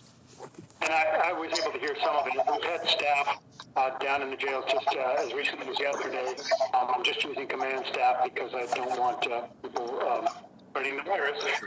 So Katie Belts was down there. She was at the dorm that next to Ms. Hernandez was talking about, and they are supposed to be giving more masks today. It's been an ongoing issue regarding what Michelle's talking about regarding personal ability to clean, and we've been down repeatedly talking about that. The Sheriff's Department has addressed it in some situations. There was a time story about it a while back when we went down and checked. It is an ongoing problem. Officially, the approach of the Sheriff's Department now is you can get all the cleaning supplies you need. It's not always that smooth in practice because it does different things in different dorms. But that's the general position. When you get a personal hygiene kit and then you have to buy more, that's the norm. Supposedly these days they're issuing, at least when it comes to soap and cleaning supplies, as much as you want without requiring that you buy more. But it's an imperfect process. So I believe that's what Michelle was addressing, was her concerns about what she's hearing at CRDF and also saying that my experience when I went into the jail, this issue of cleanliness and the ability of people to clean was a very mixed bag. I found some places where it was as LASD was presenting to the public, and it was wonderful, and there was all sorts of soap available, and everybody was really clean. Other places where there was sewage on the floor, where people did not have to. And so it was a big range, and as we've already discussed here, the dorms are really going to be the gunnery sergeant walks into the room, and the atmosphere, it seemed to fill up with testosterone, and all the female Marines, they started getting all lightheaded and swooning.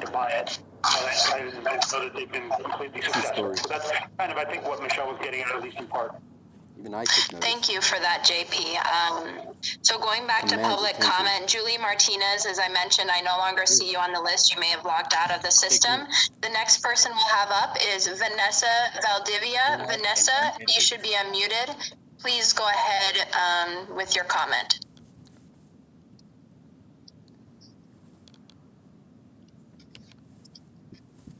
Vanessa, we are working to unmute you right now. Vanessa, you should be unmuted. Please go ahead with your comment. Vanessa, you are unmuted. Can you please make your comment? Okay, hearing no Vanessa, that concludes public comment. Okay. Thank you, everyone. I want to just pause a minute before we move to item 2B. I think that this is an experiment as well as being an experience. Take and notes. we're all in this pandemic together trying to figure out Raw how and to unedited. conduct our business, our lives, etc. And really 2 hours, obviously, is not enough time.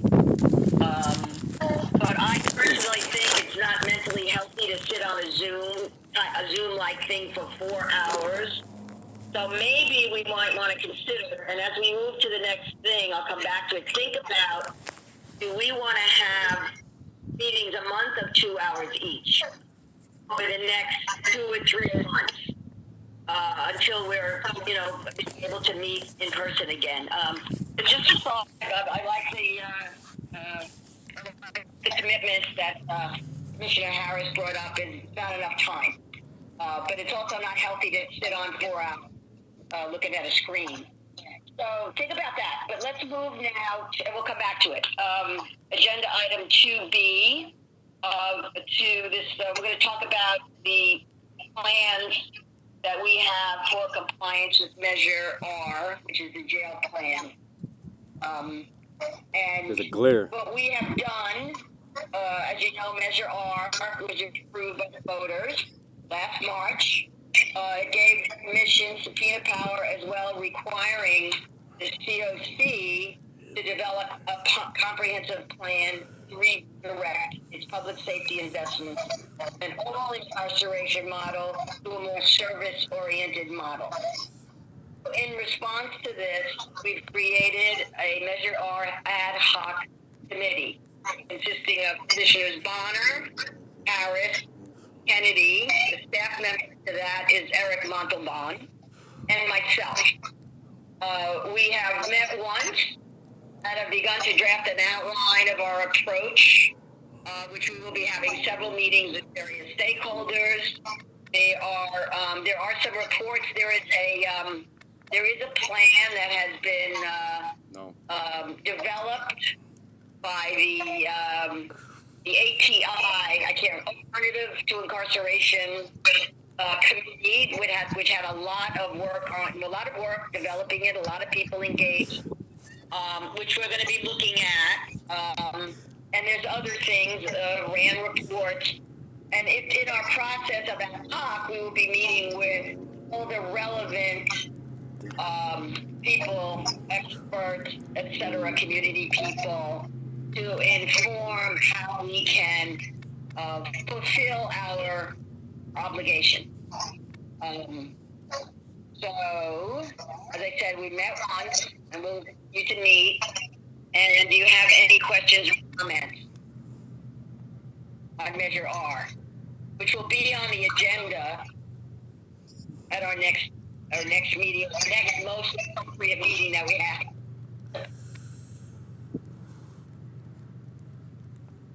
Everybody's okay with that? No. So I think we might need an official vote to, as I said, we moved ahead. These are extraordinary times. We created the group, but let's get an adoption of the ad hoc committee on Measure R, people that I mentioned. Can I have a motion?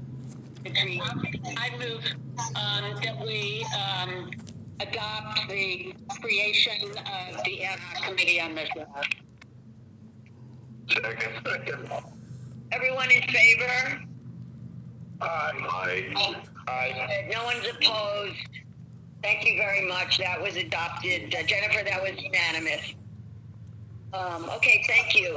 So comments on this measure from the public. Oh, yes. Oh, Ernan?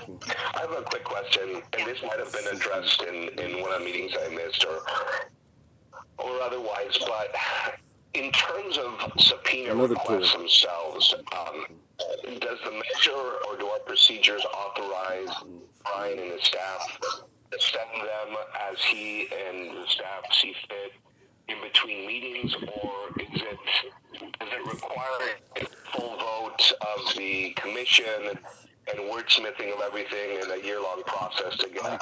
Instead of, here are the 10 sets of document requests that we'll need. I mean, can I just shoot those off? I mean, I would love for him, you obviously see my bias in this, I would love for him to be able to do that as executive director of the commission, but I'm not sure if that's been discussed or addressed.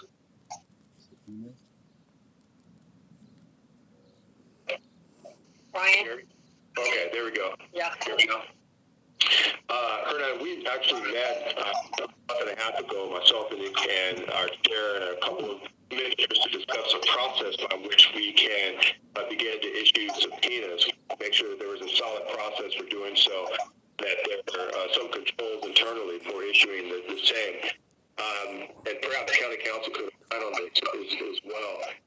It does, based upon the county ordinance, require a majority vote commission to issue a subpoena. With the passage of Measure R, perhaps county council can help us with this. I'm not sure. LA County Sheriff's Department. Or not. LA County Sheriff's Homicide Department boast that they refer to themselves as bulldogs because they go in and take names and I don't know enough about Measure R because it's not my area of expertise. My understanding was it required a majority vote of the commission to agree to or vote to issue a subpoena. I don't know about once that's done. I believe, Brian, you can do it, but I think we should defer to Lauren on this because it's just not my area of expertise. I'm sorry. Okay. Oh, you apologize. I suspect, based upon actions and requests that have gone to the sheriff's department, that the day of reckoning, if you will, of us issuing a subpoena is quickly approaching, and that we will have a process in place for the issuance, say, utilizing the OIG for the issuance of such a subpoena. So it's a long, drawn-out process, but there will be some control as to how we would issue such. Control? Restraint? And if I could address that for just a moment, I'm trying to unmute myself. Max here.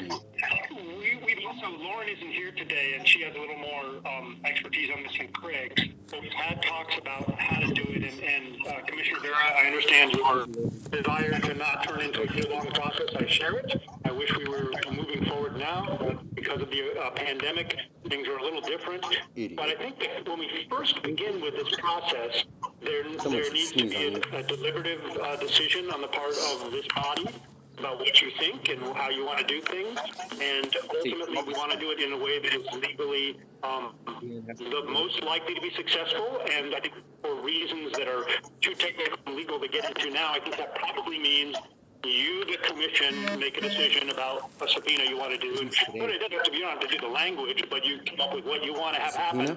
And then ultimately my office would serve it.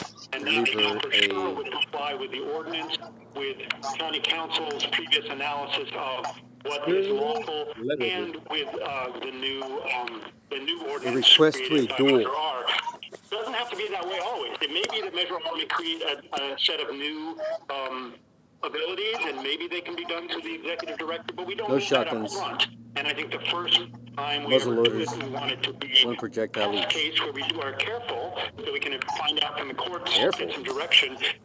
And then whenever that happens, and whenever we litigate those issues, we're going to get some direction, I hope, from the court. And in LAPD's experience, they don't have to issue subpoenas.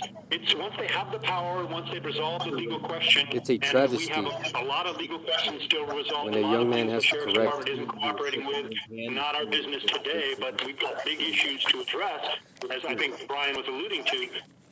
But once we get a court to weigh in on them, I'm hopeful that what you're talking about, the need for Brian to be able to take action immediately rather than wait for a commission, the ordinance we have in place by law allows us, and by extension, therefore, Brian, to be able to do things just by requesting them from a county employee. But we shouldn't, in the long term, need subpoenas. It shouldn't be a drag on us to be able to do our business once we resolve the legal issues. The first time for resolving the legal issues, that we need to do carefully and thoroughly with county council's preparation for litigating it so we can get a judge to tell us what the ground rules are. So I share your concerns, but I think the first time we want to be real cautious and make sure we do it the way we think will get the best outcome in court. And then once we've got a ruling, then we come up with a system that is smooth and nimble in the way that you described. Is at least my hope. The opportunity to shake everyone's hand and tell them what a great job but be assured that Brian has been working on it. I know I've been working on it. We've been having communications with the department, and I think you're aware of some of them. And they're not all positive, but it's a process, and we're going to be in a position positive, negative, doesn't matter. Ready to hear something about a subpoena. We'll be ready to address the issue based on what the responses of LASD are or are not. We, huh? You and who, what army? Okay. Okay, where was I? I'm right here. Yeah, we voted to impanel the ad hoc committee, correct? Yes. Okay. I think we have some public comment on this. Yes, we do. So I wanted to get to that. Go ahead, Jennifer. Okay, we have 4 people listed for public comment. However, 2 of them, Eunices Hernandez and Vanessa Valdivia, are no longer on. So I will call Mariela Alburquez first, followed by Diana Hernandez. Mariela, you are unmuted. Please begin your public comment. I'm not on the list. Hi, can everyone hear me? Yes. Okay. Hi, good morning to the members of the commission and to the fellow attendees. My name is Mariela Alburquez, and I serve as the Director of Implementation for Reform LA Jails. As mentioned, on March 3rd, over 1.2 million voters across LA County voted on Measure R. We recognize that this collective historic victory did not occur by mere happenstance, but rather resulted from over a decade of organizing among community justice partners, also backed by an unwavering commitment from the families of the most vulnerable to not let the experiences of their loved ones be sequestered to the shadows of incarceration. We are grateful to you, the members of the commission, for the courage, dedication, and intentionality you have demonstrated in this process. We commend you for continuing to uplift the importance of accountability and transparency as paramount to the safety and well-being of residents across LA County. As we collectively navigate our new reality under COVID-19, we are being shown firsthand the importance of transparency and information sharing as a means of protecting the safety, health, and dignity of our communities. We are all heeding these lessons, and the time is now to apply them. Reform LA Jails again commends the members of the commission for answering this call to action. We recognize the urgency and the weight of the task at hand. However, want to assure you that you are not alone in this. We are here to work with you, and we are here to envision with you. We look forward to working in collaboration with the members of the commission in order to highlight the importance of cares, not cages, and to assure that no one is truly above the law. So on behalf of Reform LA Jails, our community partners in the communities of LA, we sincerely give you a heartfelt thank you for convening this space. Thank you.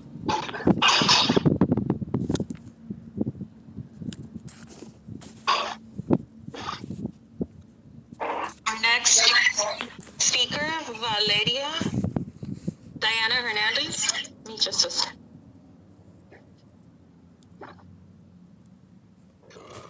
That's really good. You are unmuted, Diana Hernandez. Please begin your public comment.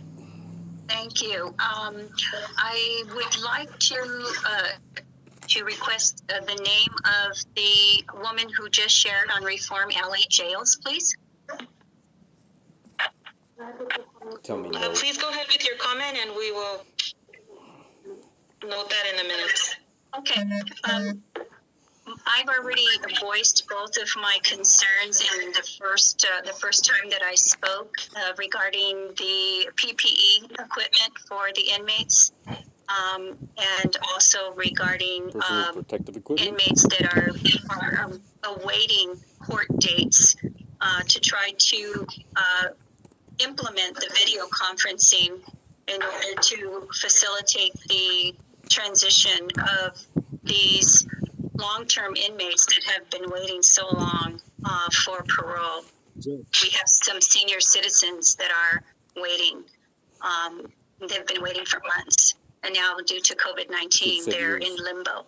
So just want to bring that to your attention, and I want to thank you for allowing me to speak today. Thank you. I'm sorry to interrupt, but excuse me, Ms. Hernandez. if you could call my office, 974-6100 in the 213 area code, we would love to get the booking number of Mr. Garcia. If you could give that to us, it would be helpful for us checking up on his status. I can type that in right now. Okay, if you can do it in the chat box to me, either privately, you can just click on my name, or however you want to do it, that's fine too. Thank you so much. Thank you. Thank you. That concludes public comment for item 2B. I got Okay, who knew that we're going to 11:30? I didn't know that. Brian, your executive director, we're going to 11:30, correct? Yes, 11:30. Okay, so let's take a break. And the moon was Let's take a 5-minute break. Please keep it to 5. And we'll be right back. Thank you. Or the sound of a roadrunner. I heard it. Or the sound of a never cease to disappoint. Never. It's irrefutable. I cannot impose my will. I'm simply an observer in the flesh. So growing up, we all turned 18 or whatever, right? Got our first little trucks or whatever, right? We'd go buy our 22s or the Ruger. Right? I got eyeballs on the moon. And then all night. I got eyeballs on Luna. The cooler or two full of cores. So there I was. Copenhagen. The sun was coming up. Light, right? And the moon was casting a shadow as the sun came up. I think about that from time to time. A couple vehicles, 2 or 3 trucks, and we'd be some dirt or the roads. sound of a roadrunner. Every rabbit that crossed the roads, you start hitting the I-beam, looping, I-beam. I heard it. The headlights kind of thing, and they'd freeze. Boom. Or the sound of a rabbit. In the morning, as the sun came up, we'd be ankle deep in rabbit bodies in the back of the truck. It's irrefutable. Tell me no. It's a true story. It's a story that repeated itself night after night after night. So growing up, the night before I went off to boot camp, we all turned 18 or whatever, right? We got our first little trucks or whatever, right? We'd go buy our 22s or our Rugers. A whole pack that night, right? I remember. At Walmart. So bad. And then all night, right? The cooler or two full of cores. I distinctly recall some Copenhagen. Oh, it was Coors Light, right? That night, we had a huge cigarettes bonfire or whatever. And we'd go hunting.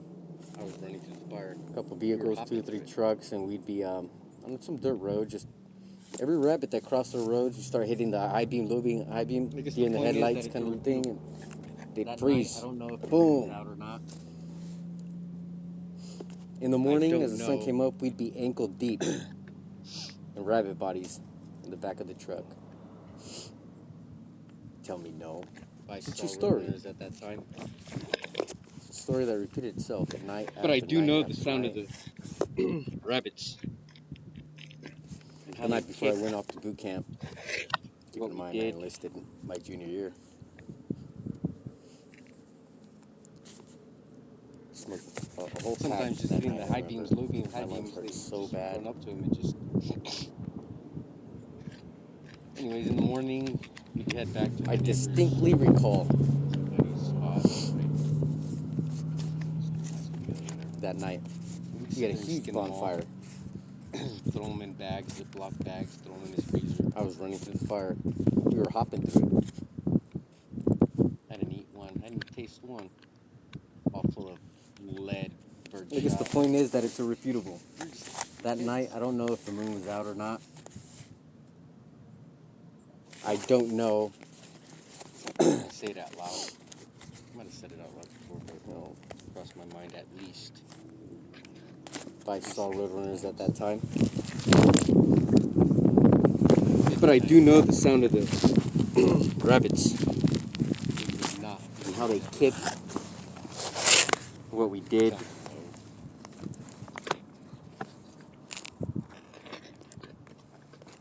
I have yet to meet. Sometimes just hitting the high beams, low beam, high beams, honest. you just run up to him and just. Anyways, in the morning, we'd head back to my neighbor's, my buddy's spot. Deputy. We go to middle school, Or high school together, whatever. We'd sit there and skin them all. Personnel. Throw them in bags, Ziploc bags, throw them in his freezer. It's a fact. I'm adamant about it. I didn't eat one. I didn't taste one. While full of lead, birdshot, like we were just kids. Let's proceed.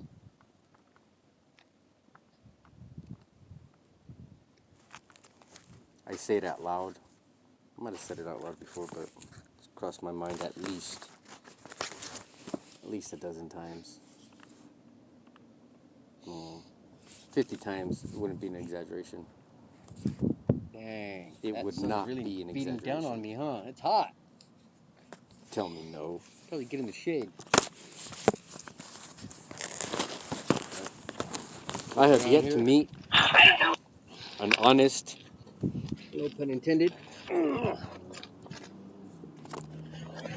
LA County Sheriff's deputy or non-sworn personnel. Tell me no. It's a fact. And I'm adamant about it. I'm back. Okay. Spit it out. Let's proceed.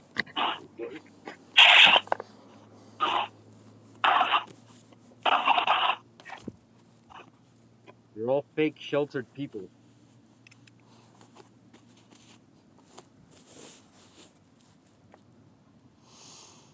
When was the last time you had some fresh carnitas? Dang, that sun's really beating down on me, huh? It's hot. Probably get in the shade. How about a fresh egg? Straight chicken's butt. I'm gonna flip around here. Right onto the No skillet. pun intended. Plate it in your mouth.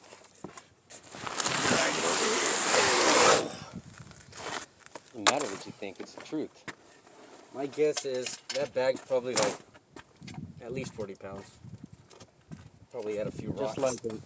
Just like men are meant to live and die once. Okay. Proceed. Oh. There we go.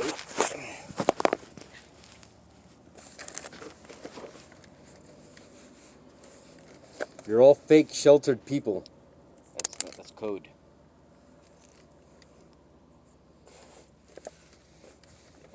Oh no, when was the last time you had some fresh carnitas?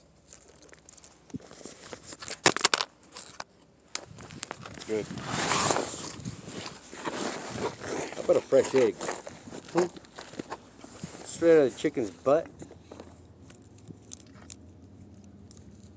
Right onto the skillet, onto your plate and in your mouth.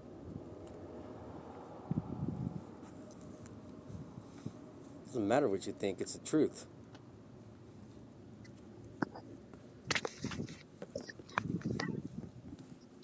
Just like men are meant to live and die once.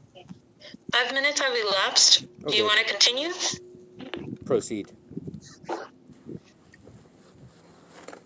Sounds fine to me. Actually, go ahead. I think Patty's still on mute, though. That's code. Hello?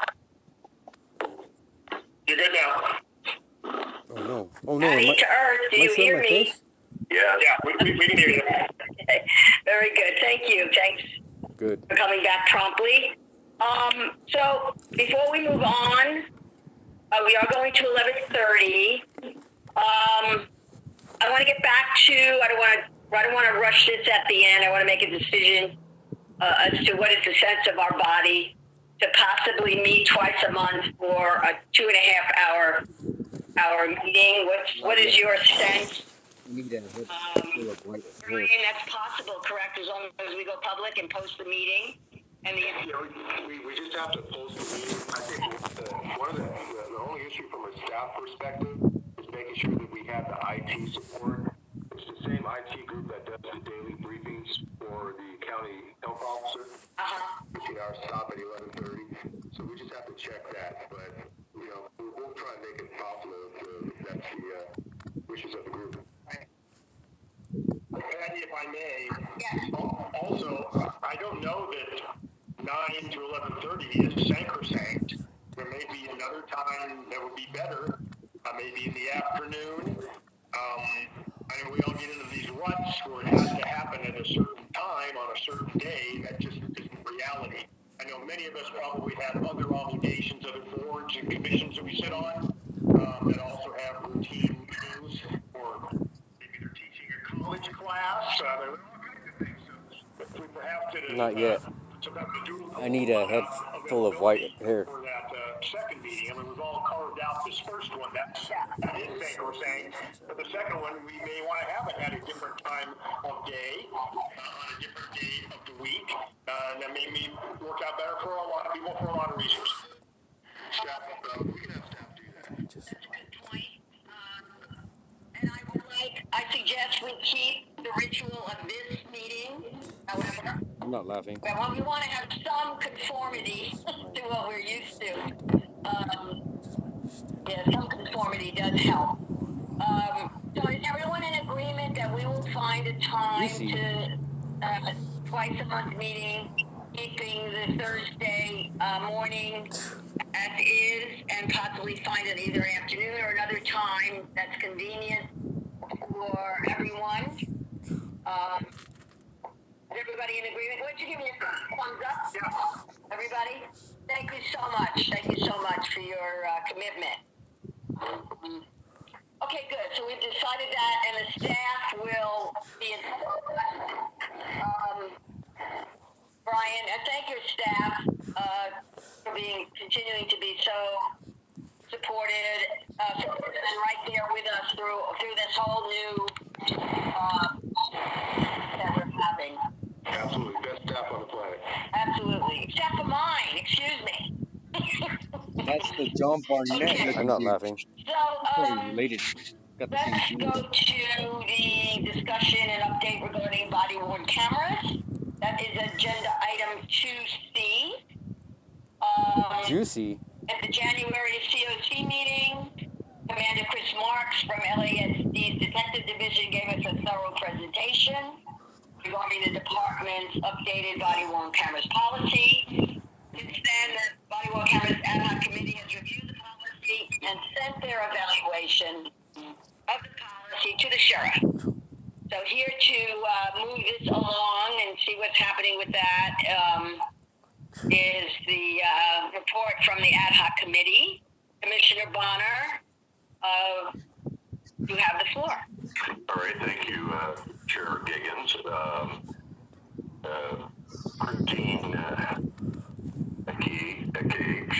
Christine, if I mispronounced your name, has been the staff person on this, has done a very able and that's the John Barnett looking dude. He's probably related. He's got the same genes. From the very beginning of or a syndrome. The ad hoc on body-worn cameras. Christine, if you might, Christine wanted to just briefly outline the history of that led to essentially the review by the ad hoc committee of the sheriff's body-worn camera policy that was presented to the commission at our meeting back in January. So Christine, perhaps if you keep it brief, but give us a quick overview, and then I'll discuss the substance of the ad hoc committee's evaluation of the policies that the sheriff's department put forward and presented to us at our January meeting through Commander Marks and Christine. Yes. Good morning, Commissioners. So I'm going to be walking you through the timeline of how the COC came to the issue of body-worn cameras. So I don't know if you have the PowerPoint materials, but it's included in the agenda materials. I'm on the second slide, if you wish to follow along. So back in June 2017, the COC created an ad hoc committee on use of force by patrol deputies, mainly to study whether or not there is excessive or unnecessary use of force occurring among patrol deputies. Now, the ad hoc committee took up that issue, knowing that body-worn cameras have a direct connection to use of force. And around that same time, LASD sent the COC a request asking for its assistance to obtain public input on its body-worn camera program and policy. Now, at that time, their body-worn camera plan called for a $75 million budget, which included $55 million in ongoing costs, annual costs, and a request for 239 staff. So the Use of Force Ad Hoc Committee reviewed that issue. They interviewed subject matter experts, a few law enforcement agencies, and obtained public input Subject matter expert? What's and that? other community members.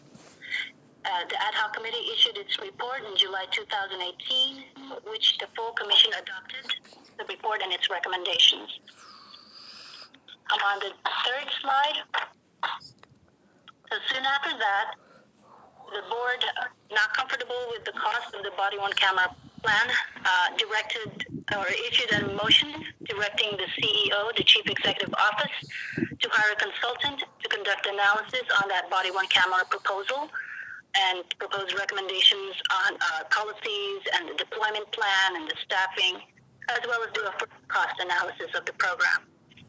So the CEO hired the International Association for Chiefs of Police, which is a nonprofit organization for conducting research, programming, and training for on policing practices.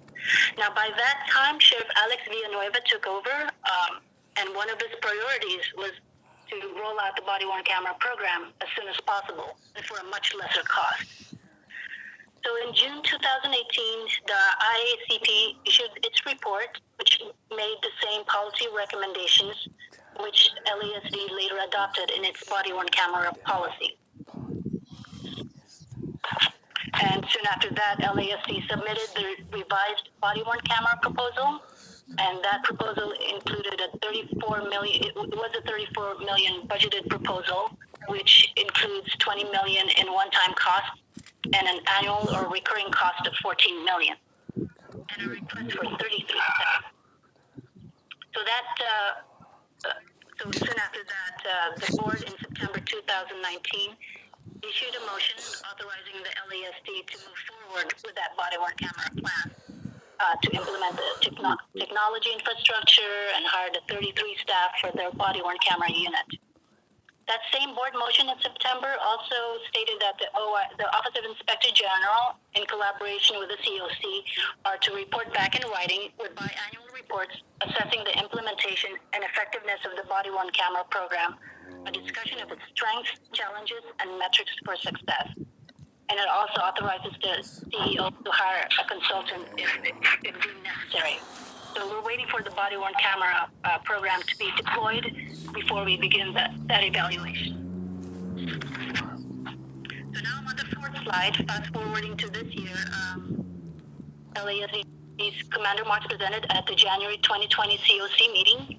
Among other things, he reported that they were continuing to build up the infrastructure at their stations, upgrading their technology to be ready for the body-worn cameras. He also reported that the RFP submissions is now in the rating stage, so I guess they're evaluating the proposals from the body-worn camera, prospective body-worn camera contractors. And also he reported on, or he shared with us the body-worn camera policies, which some of the commissioners voiced their concerns about. So Chair Giggins, you requested for the Use of Force Ad Hoc Committee to review the policies and do a report back. So I'm handing it over to Commissioner Bonner. He's now going to be on the fifth slide of the PowerPoint.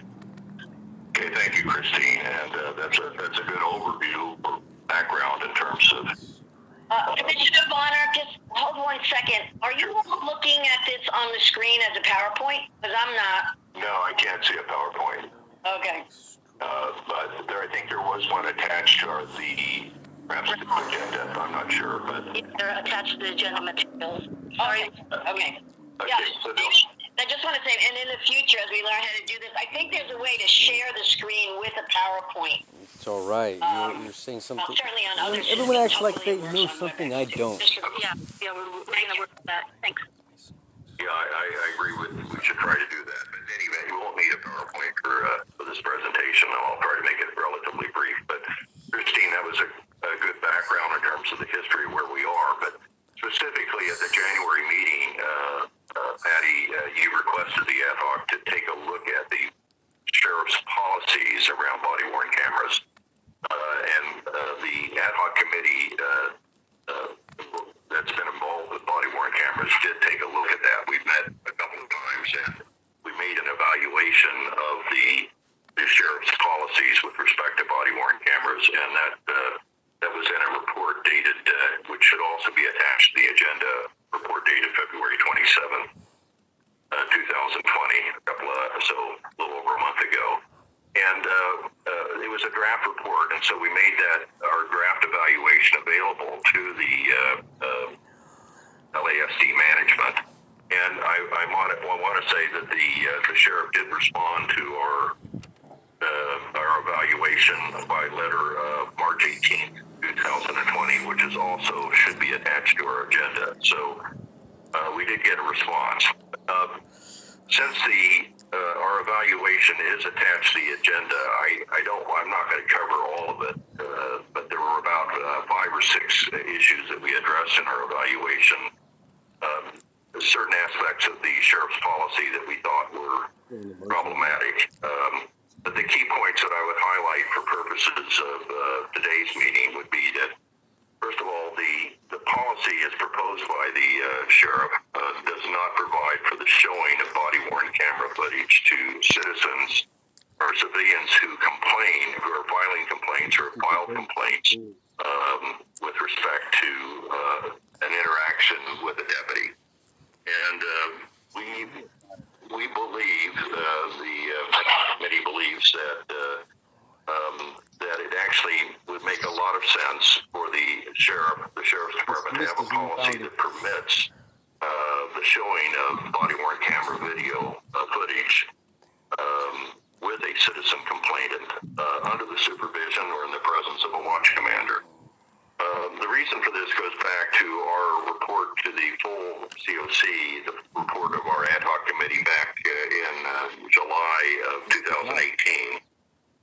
If one read that report, one of the key points that we made was that one of the most important benefits of body-worn cameras was that the use of body-worn camera footage where it can be shown and where it is shown to citizen complainants. So it was a polygraph test. Results very often in the prompt resolution of those complaints, and even to a reduction, substantial reduction in the number of complaints filed, and to a more timely resolution of complaints. So we are recommending in our evaluation that the sheriff reconsider dismissed as unfounded. See if that could be worked into the body-worn camera policy. The second point that I think is worthy of specific mention or highlighting is the issue of whether a deputy that's involved in a Category 3 use of force, and that's the serious use of force, including the use of lethal force, whether the deputy should be allowed to review body-worn camera video before his initial interview with respect to what happened, basically. That initial interview, by the way, is a voluntary interview. In our 2018 so was a polygraph report test. and recommendations, which was adopted by the full Oversight Commission, we indicated that the best practice is not to permit, the best investigative practice, that is not to permit the viewing of the body-worn camera video before the initial statement is made.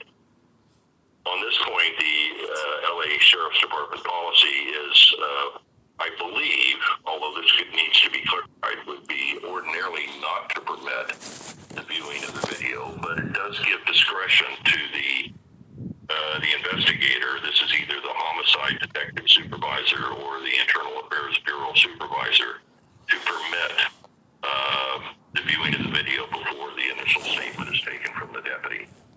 Let me say, by the way, this is a very, very difficult issue mainly because, as Commander Marks pointed out, the desirability of having a voluntary statement early on from the deputy. So in our evaluation, we've recommended that the Sheriff's Department, the sheriff formulate policy guidance as to when the discretion to allow pre-statement viewing of the video would be permitted, exercised. Right now, there's no indication of when or why this would be allowed, and we think that there ought to be some policy guidance and more visibility with respect to that issue. And we think also that the sheriff in his policy should clarify that such instances in which discretion would be exercised to allow pre-statement viewing, that would be the exception, not the rule. I want to also note, okay, those are the two key things. There are a couple of other things in our recommendations, which in his letter of March 18, 2020, there are a couple of other items where the sheriff essentially agreed with our evaluation and indicated that he would make changes to the policy. And so I'm not going to review those. But basically, that's a quick overview, I think, of the key issues, and I think the action of that we might ask for from the full commission is that our evaluation, now that it's in final form, be resubmitted to the sheriff with a recommendation that he adopt essentially the recommendations we're making in our evaluation. Let me stop there, but the other members of the ad hoc committee, one was Professor Kennedy, Sean Kennedy, and this guy's got the same genes as John Barnett. The evaluation that you requested, Madam Chair, and let me ask if they have any comments or observations or anything they want to elaborate on before we open it up more generally to discussion. JP, John? No, I think that's a great summary, Rob. I just would like to add that the idea that the officer should not view the video before making a statement is recommended as a best practice by the Police Executive Research Forum. So that's a pretty authoritative body, in my opinion, that weighs in exactly in favor of our recommendation. Your opinion carries no weight with me. JP?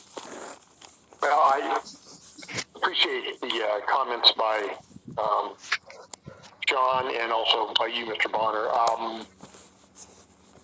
And you're right, this is a pretty controversial area. A lot of people have different view on whether they should or should not be allowed. One is wrong, one is right. My personal feeling is I think they should not be allowed to view it before they write their initial reports. But I understand there's other points of view that are no doubt in my contrary to that. I also appreciate the point that you brought up, Mr. Bonner, that the statement that the deputies initially make to homicide is a voluntary statement, and we want. I think it's in the best interest of the public that statement continue to be made in a voluntary manner, and that does complicate things immensely. But all that being said, I still believe that our recommendation that the deputies should not be viewing the video prior to the initial interview with homicide or any reports of it, right, is the right way to go. So, victimless crime. Recommendation. So, Patty, that's our report. We'll certainly open it up to any questions the other members of the commission might have before we go to public comment. Okay, great. Commissioner Rubin?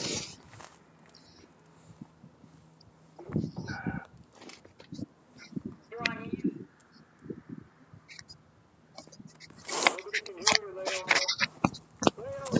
No doubt in my mind.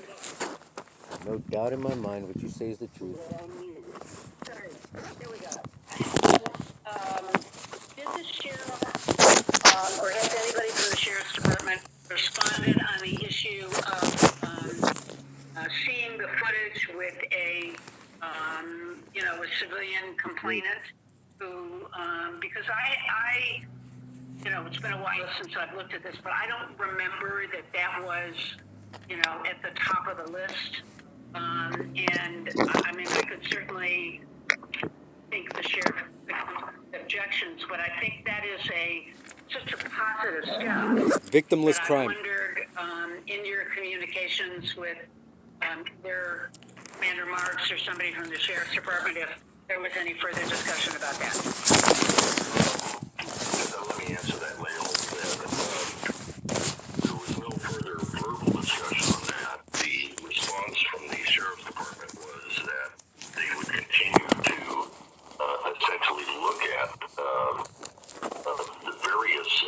that we had recommended in our evaluation. But as they only indicated, they were going to adopt two specific things, and one was to change, to correct the language that would have in the policy that would have choice words. not incorporated SB 1421 and AB 748 and their obligations to release video pursuant to those statutes. And the other was to add, to revise the viewing of body-worn camera videos during a random auditing process. So there were two specific things where they said they would revise, I think, consistent with our recommendations in the evaluation. But other than that, they would just say, let me finish. They said they would, the sheriff said, quote, "We will closely examine your suggestions as we move forward with this vital project." So they did indicate that they would examine these other issues, including our recommendation. I would imagine that we could say that included within that was our recommendation that a citizen or civilian complainant be given an opportunity to watch the video, at least in the station house, in the presence of the watch commander. But there's nothing specific on it. Okay, go ahead. And so my next question in that regard is, what does LAPD do on its body-worn camera policy on that issue, if you know? I don't know offhand. I think I have heard, but I don't remember, so I don't want to state categorically one way or the other. This is Christine. I'm sorry.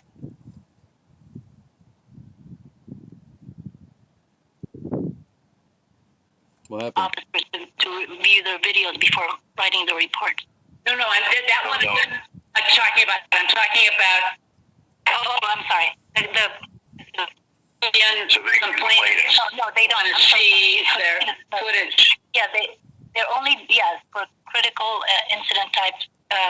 They would really only release it according to state legislation, but the others they don't. And Leo, can I be heard on this point? I think it's actually an excellent point that the ad hoc committee is bringing up. Right. I think your question gets to, I don't think it's been discussed fully, and the reason is, when all this has been churning along, one of the main drivers of some aspects of the policy has been a concern that if you let out too much of the footage, then they won't take body camera footage in all situations of public contact, which I think is a critical requirement in order for you to have proper supervision. But on the legal side, there has been a concern, and it's a reasonable concern based on litigation in other states, that if we make something a PRA response where we've given it to some member of the public, and suddenly have to give it to everybody, and so they don't want it too broad. But I think the ad hoc committee has hit on an excellent point, because the Public Record Act request is a separate issue from investigative matters. So if the department is of the position that their deputies should be seeing in some instances video before they write a report, which I think there's some excellent points about why that's not best practices, it's hard to argue that you shouldn't, with the complainant, after they've made an initial statement about what their complaint is, show them the video and then discuss with them how that impacts what their recollection is. And if they have that practice, I don't think it would trigger the PRA response or general right in the public to look at all video, which is what you have to be careful of, because if everybody and their cousin can see something, now you have to put in thousands of person hours to redact and do all that. So I think this recommendation by the ad hoc committee is excellent. I think it hits at a legal point that county council will be advising on in the next process, but I don't think it's been digested enough yet. I think you've added real value to the table here, and I think it's going to take a little while for the department and the county legal structure to go, oh, good point. You know what, we might be able to do that. Okay, thank you. That was my belief. So thank you. Thanks, Max. Quick question from Cass. Is the response dated March 18, 2020, the actual response to this ad hoc committee recommendation? Yes. And that's all? Let's just paint. So, does it matter whether or not we approve the ad hoc committee's resolution that asks for a more specific response rather than just saying that they're going to reevaluate and frequently update? Cass, I think it does. I mean, here's the process. The process was we drafted our evaluation of their of the policy, body-worn camera policy that the Sheriff's Department presented to us. We sent that draft because we wanted them to be able to review it and comment before we finalized our evaluation. So we did get comments back, and we had got them in writing in a letter from the sheriff. And then we finalized our report. So right now, the posture of this is that the ad hoc committee that's been involved with body-worn camera policy has submitted its report or evaluation to the full commission and to the chair as she requested. You don't have to take any action on it if you don't want to, but I would suggest that we formally, if I were going to make a motion, I guess it would be that the full commission, unless you don't want to do this, would adopt the evaluation and the recommendations made by the ad hoc committee, so that it's formally a position of the COC of the recommendations that we've made to the sheriff with respect to the modification of the Sheriff's Department policy on body-worn cameras. So I would ask, I think it would be appropriate to have a motion, although we could just leave it the way it is. I think it's a good idea to keep this moving in this way as it evolves. But I appreciate all the work that was done on evaluating. And some of the things are complicated, needless to say. My mouth isn't dry. It's a good idea for us to adopt these evaluations, but also understand that we're going to continue. We have to continue to be engaged and encourage some changes and continue the evaluation. I agree. It's a formal resolution. And if I could weigh in on that, I think the board came pretty close to asking for that. If they didn't actually ask for that, and Brian might have the motion in his mind better. And certainly the sheriff has asked this body to weigh in on the policy matters. So I think it's important that whatever you want your words to be, that they be formally from you as a group rather than just the ad hoc committee working the problem. I think it's good that you endorse whatever you think the recommendation should be. Right, Max is correct. That was the request from the board. Dismissed as unfounded. So I like that. I like that we've gotten to this place, moving it along. I mean, we're all in this incredible local global event, right? And so thank you to the committee. And I would like to entertain a motion to adopt the recommendations. Yeah, that's what I was going to say. I think public comment is important before we vote on that, because I know there are comments on this. Very good point. Thank you so much for helping me chair the meeting. Well, I'm thinking of myself standing in for county council. Not for chair. Okay. Craig's there, but he's muted his video, so maybe he's sleeping. I don't know. So I thought I'd just jump in and make that suggestion. I'm joking, Craig. I'm sure you're aware. Any other comment before we go to public comment? Okay, there's Craig. Okay. The guy who just spoke before you is an idiot. No other comments before we go to public comment? Okay, very good. We have three speakers for public comment.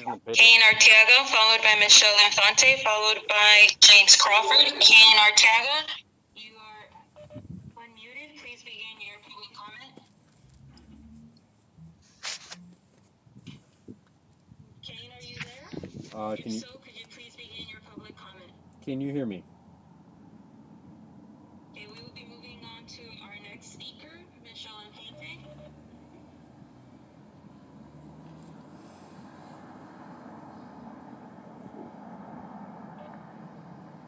Michelle, you're unmuted. Could you please begin your public comment? Thank you. I just want to thank the commissioners. Being on the side of having been formally incarcerated, the importance to have your story, your experience validated, and the importance of This is Cain. Can you hear me? The Sheriff's Department sharing along with a complaint from the public is so important, and I appreciate, Bonner, the work that you did, the ad hoc committee She's on the payroll. with your ideas and what you're going to put forward in a recommendation. So I just want to thank you. Thank you. Thank you, Michelle. Nonsense. They send it to the wrong address.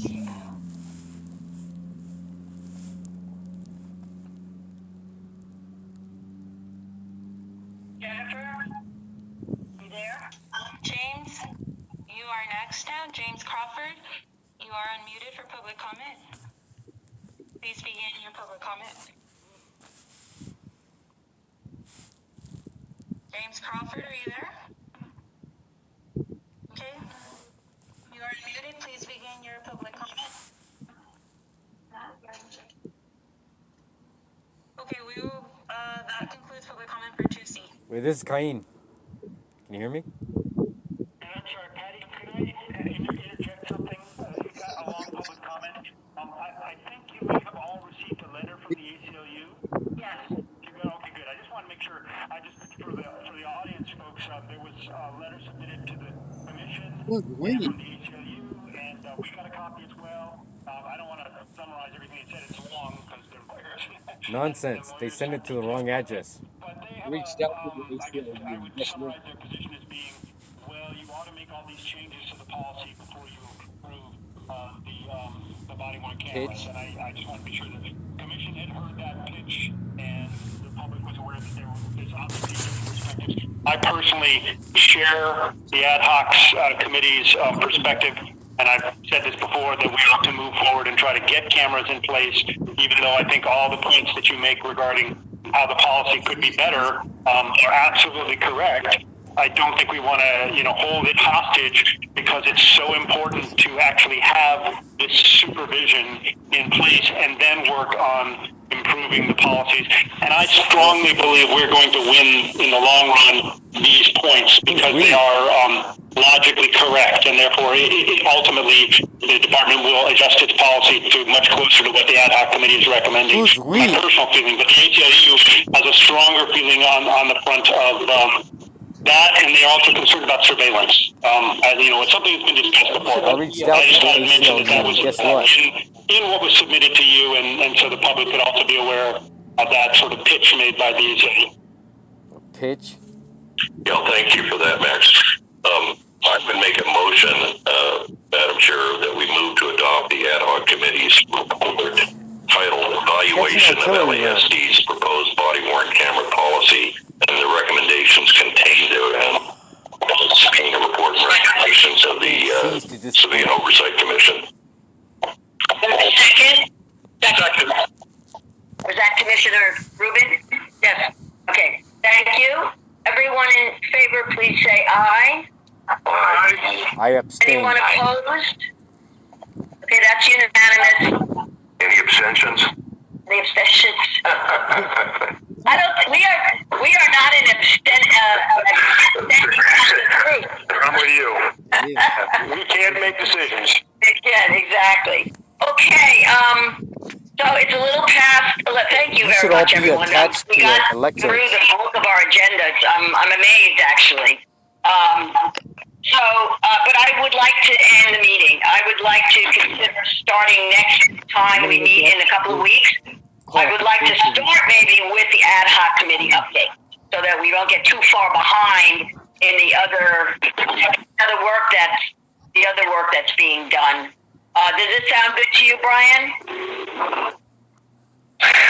Yes, fine with me. We'll adjust it. Okay, and so the plan moving forward will be to, so we're not going to have any general public comment meeting because we're going to end now. So the plan will be to find a time within the next 2 weeks to add a meeting that will be a 2.5-hour meeting. We'll stick. I didn't realize it was till 11:30, but I'm glad it was. So we will organize that among ourselves.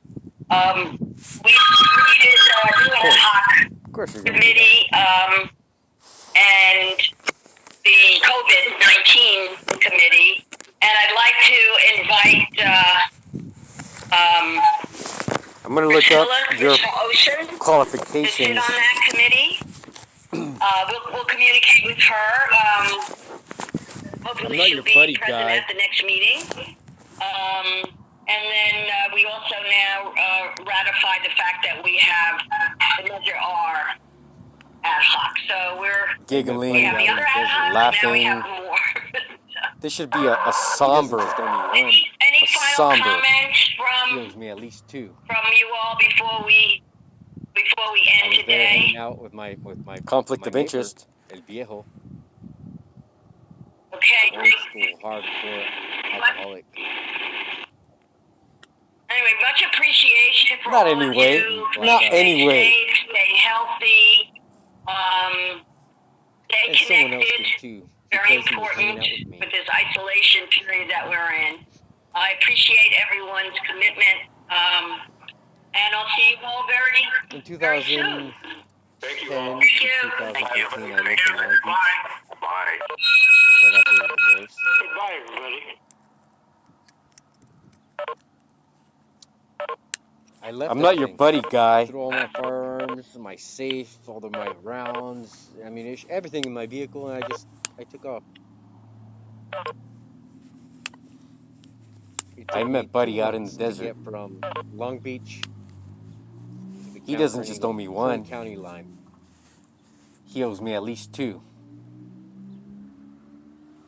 I was there hanging out with my neighbor, El Viejo. Old school, hardcore alcoholic. No license, no registration, no dinero. He gave him a black eye. And someone else did too, because he was hanging out with me. Just chilling. And everyone else is tripping. And when I say tripping, I mean like tripping hard. In 2010 I to can only 2013, I lived in Long speculate Beach. as to the right after the thoughts running divorce. through their mind.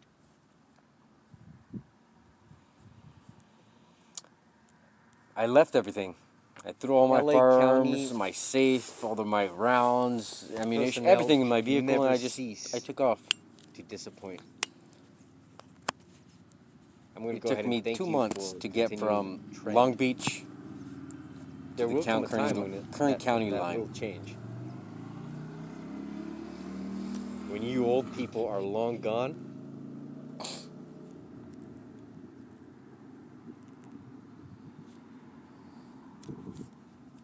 No license, concerned citizens like no myself registration, no are dinero. That's money in Espanol. the future.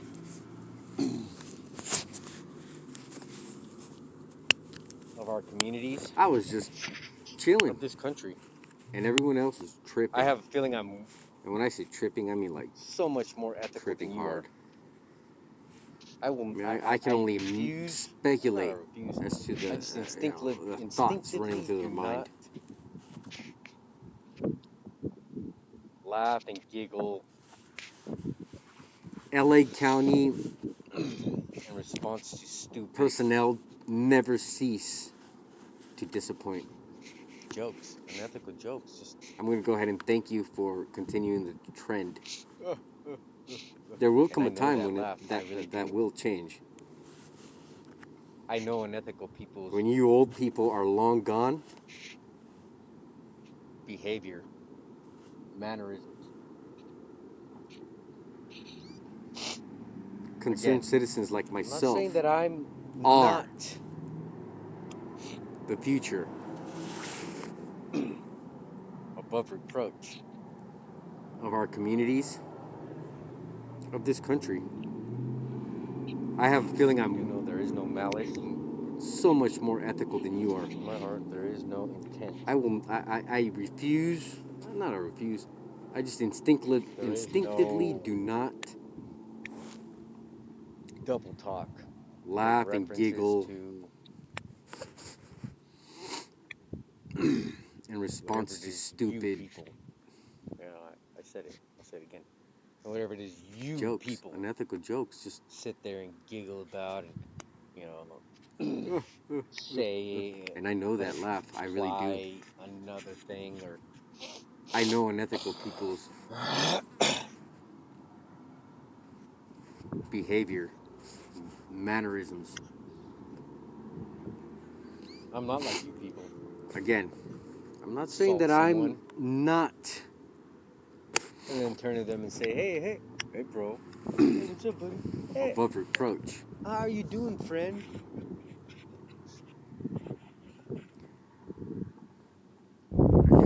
is no malice. I can't backhand In my people. heart, there is no intent. I can't do a sweeping, There is stomping no response. double talk. No references My to faith forbids it. whatever it is you people. You know, I said it.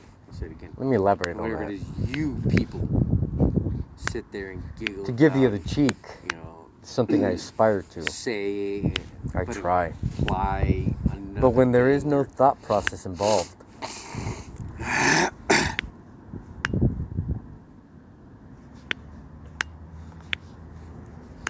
how am I at fault? I'm not like you people. How am I to be held accountable for something that and then turn to them and say, instinctively happens? Hey, bro. Hey, what's up, buddy? Hey, how are you doing, friend? Something that elicits a strong emotion in me of regret, empathy, sympathy. I can't backhand people. I can't do a sweeping, stomping response. Don't trip. All this red on my hands My is faith forbids it. spray paint. A tip of spray paint bottle came off last night and it just squirted all over my hands. To give the other cheek, it's something I aspire to. Trying to get around my nails. I try. Index But finger, when there is middle no finger, thought process involved,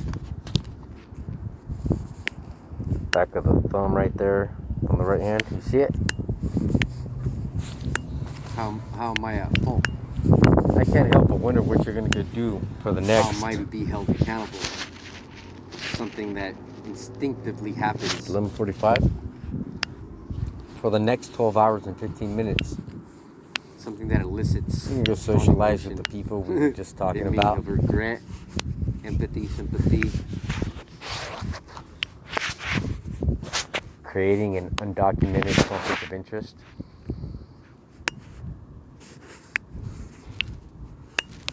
Don't trip. All this red on my hands is spray paint. Tip of spray paint bottle came off last night and it just kind of squirted all over my hands. Try to scrub it off. Are you ashamed? Just let me get around my nails. The godless or not. Finger.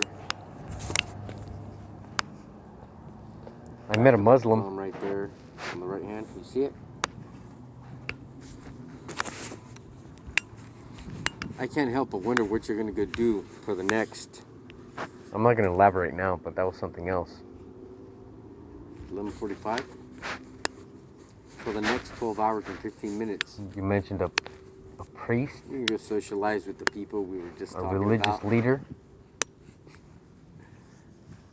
I'm calling something else. Creating an undocumented conflict of interest. You wouldn't reference them if they started assaulting and raping your loved ones. I don't mean extended family either.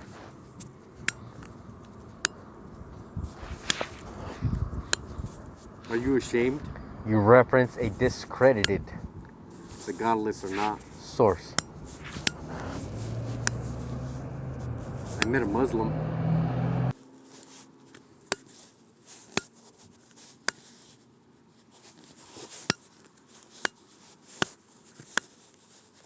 I'm not going to elaborate now, but that was something else.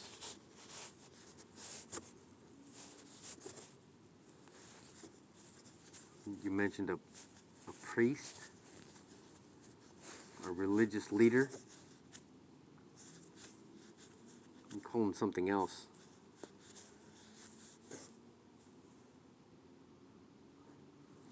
You wouldn't reference them if they started assaulting and raping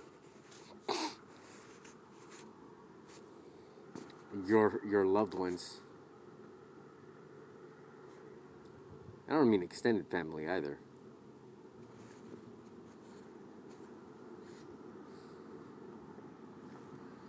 You reference a discredited, source.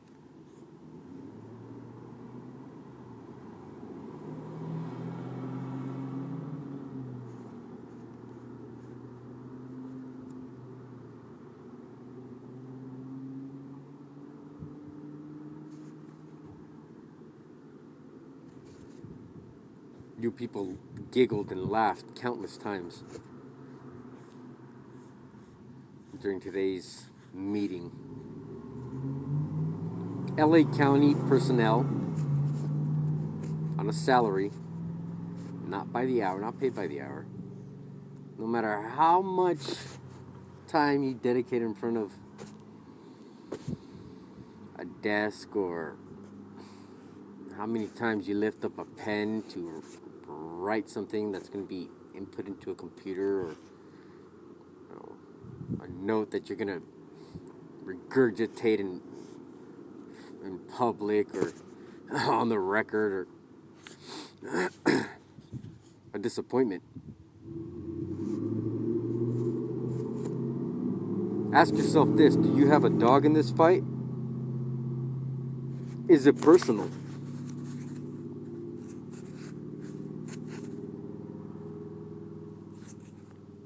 Is there blood?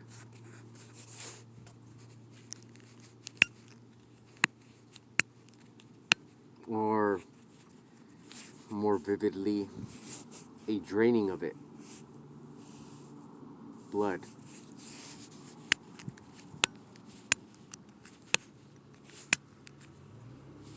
The ceasing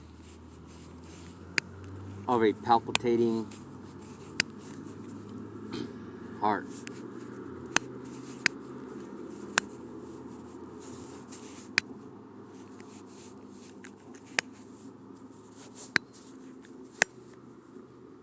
I'd like to go ahead and thank you for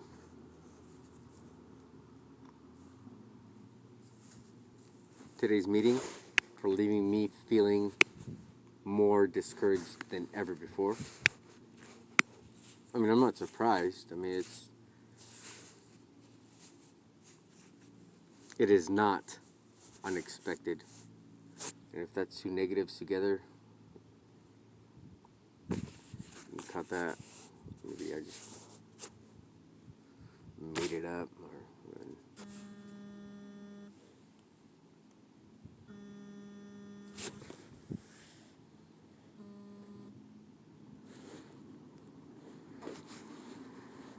This is Caino. Hello?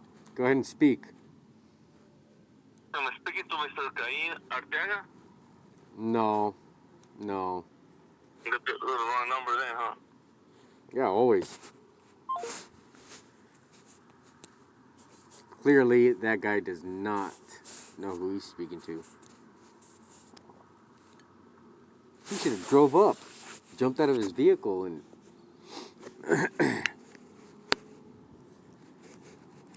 like the cowering canine approached. That would have been nice. I would be nice.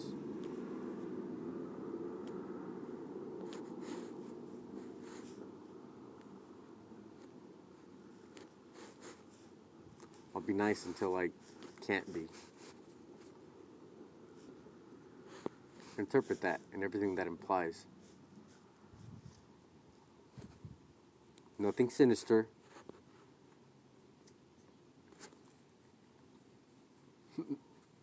If the thought crossed your mind, then you're the problem.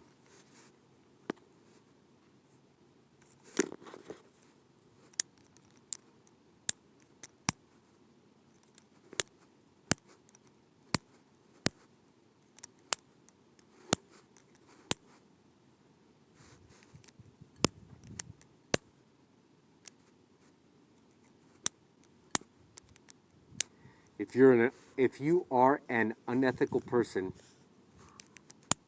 who's your daddy?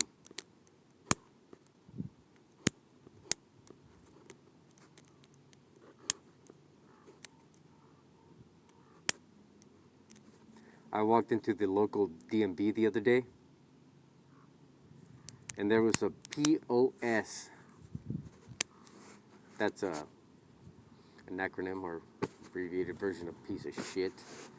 guy sitting there with his soft, fat-bodied son, and maybe his children, his other son, or maybe his son's friend.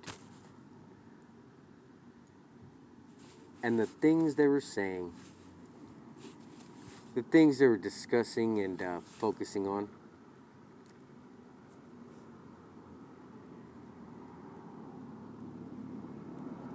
sheltered. I just saw a fast-running creature.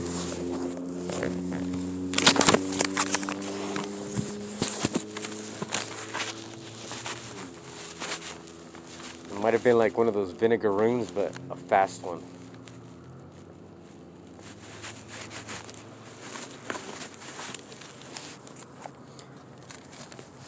In LA, same thing.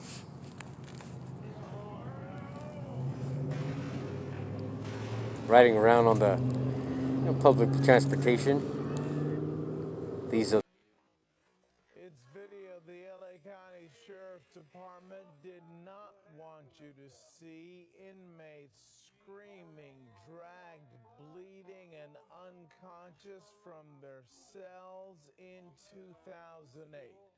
Good evening, I'm Mark Brown. I'm Michelle Tuesday. ABC7 fought to get those videos unsealed by the courts. The department fought against their release. To be clear, this video is from nearly 10 years ago, but the case is still costing taxpayers millions of dollars. Our Ellen Leva is here now with this Eyewitness News. Michelle, 19 out of the 20 inmates injured in this incident were hospitalized. And yes, the use of force can be justified, but a jury found that dozens of deputies engaged in malicious, sadistic conduct against these inmates. LA County jails have changed for the better in recent years, but to this day, the Sheriff's Department says all of the force you're about to see was justified.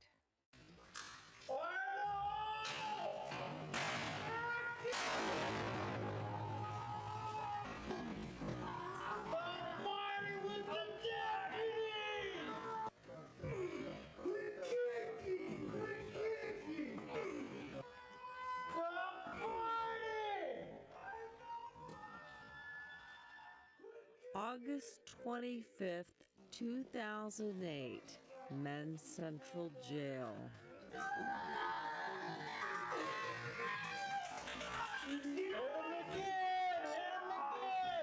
Each click, click, click you hear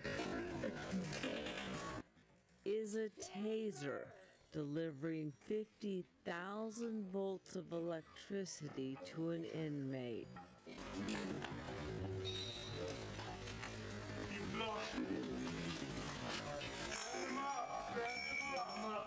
This is how the 6-hour mass cell extraction of 20 inmates ended. And this is how it started. 65 inmates protesting what they say was excessive force against one inmate by deputies. The inmates say they'd had enough. They refused to come out of their cells. The inmates on Booth Street are now upset about the force that was used on that inmate. That's Incident Commander Lieutenant Chris Blasnick briefing his teams before the cell extractions began. And in retaliation, they have started breaking up their porcelain sinks, flooding their rows, lighting fires on the rows. The Sheriff's Department tells Eyewitness News in a statement, these inmates were some of the most dangerous and violent criminals in the jail. Quote, "We cannot allow inmates to hold an entire jail hostage." 44 inmates eventually left their cells voluntarily, but 20 did not. Okay, sing ball. He's armed with porcelain. Be careful, you guys. Hey, take him out.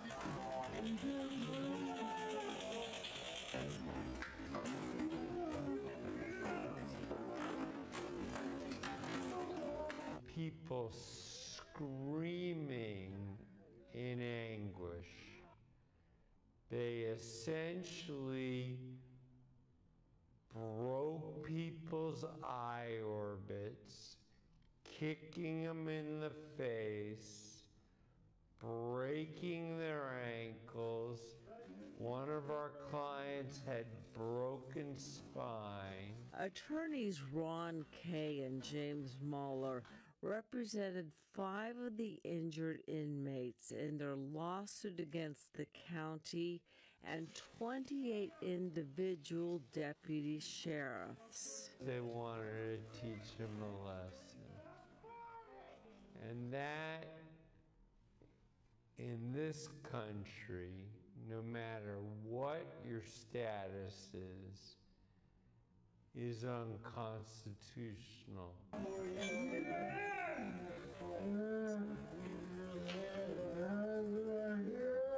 They kept saying, "Show us your hands," and he keeps saying, "My hands are right here."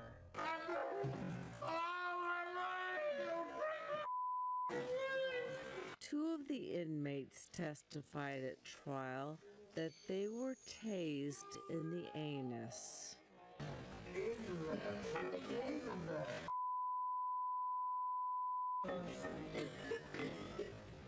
People were tased in the area of their anus in order to cause maximum pain. This inmate, dragged unconscious out of his cell, pants down, buttocks exposed.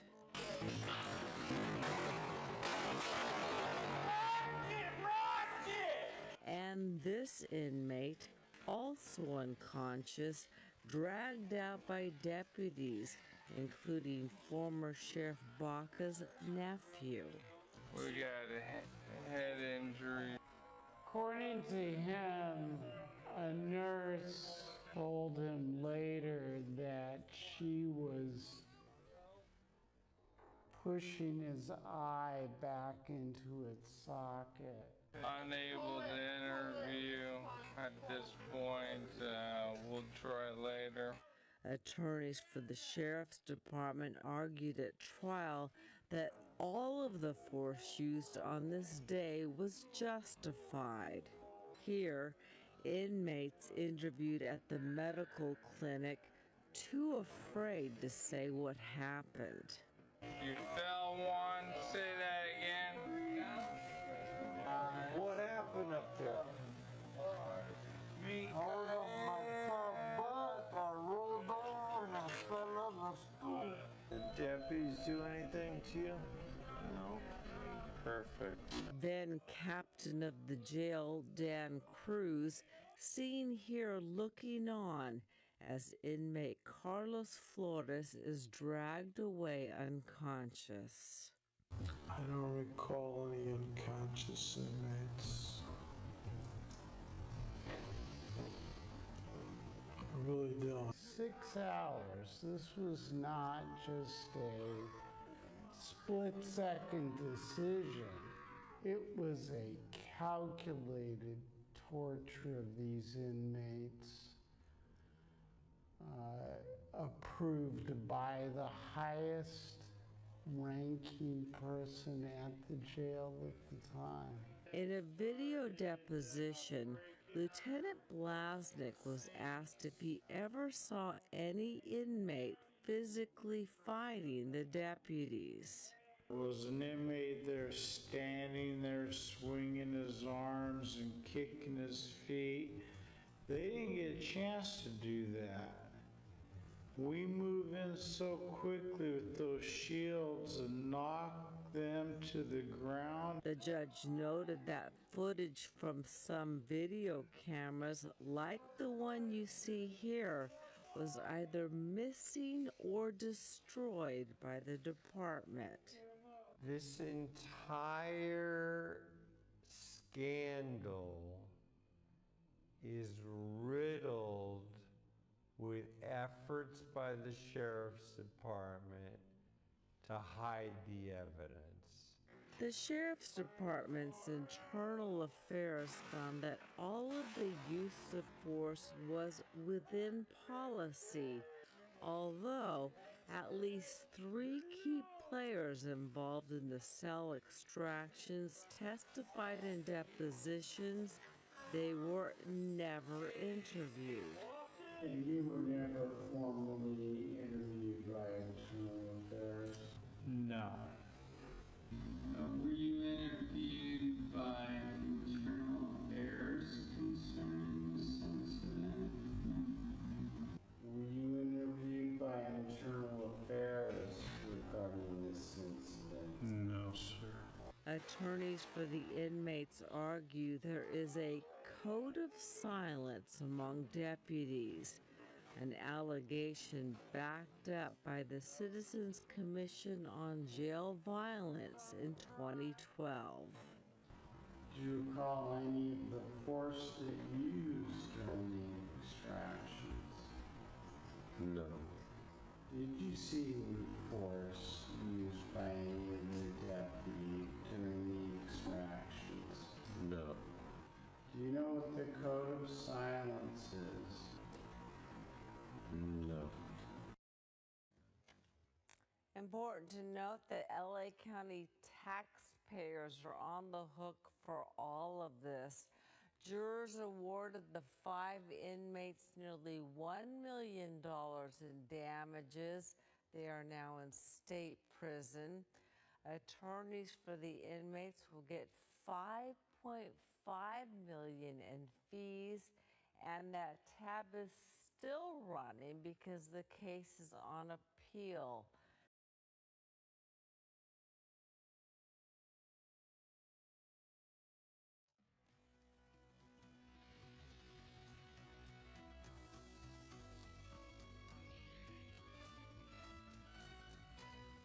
Last night, in part 3 of our special investigative series, The Gang Behind the Badge, we introduced you to an active LA County deputy sheriff who made serious allegations about a dangerous gang-like subculture of deputies within the sheriff's department. That's right. Now Carolyn Costello is here with the 4th installment in her series, and the sheriff is speaking out. That's right. This is part 4 of the story. Certainly come a very long way. It started with the 3,000 boys, a group of tattoo deputies accused of beating up their co-workers, beating up inmates in Men's Central Jail, and in one instance, threatening a bar bouncer. Then an active duty deputy came forward telling KTLA the 3,000 boys and other tattoo deputies are putting the interests of their subgroups ahead of the law. These charges are serious enough to elicit a detailed response from the top cop, LA County Sheriff Lee Baca. And in our report tonight, we sit down with Sheriff Baca to hear about the gang behind the badge from his veteran perspective.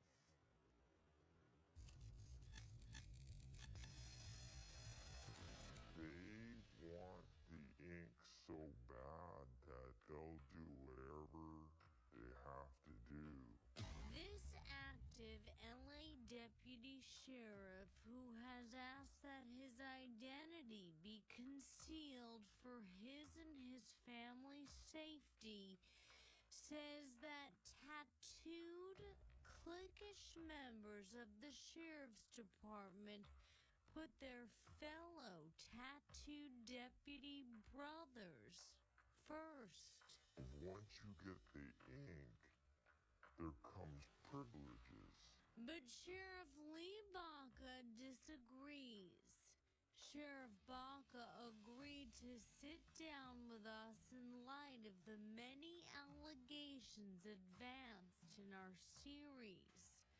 Baca concedes that there have indeed been a number of tattooed deputy subgroups over the years.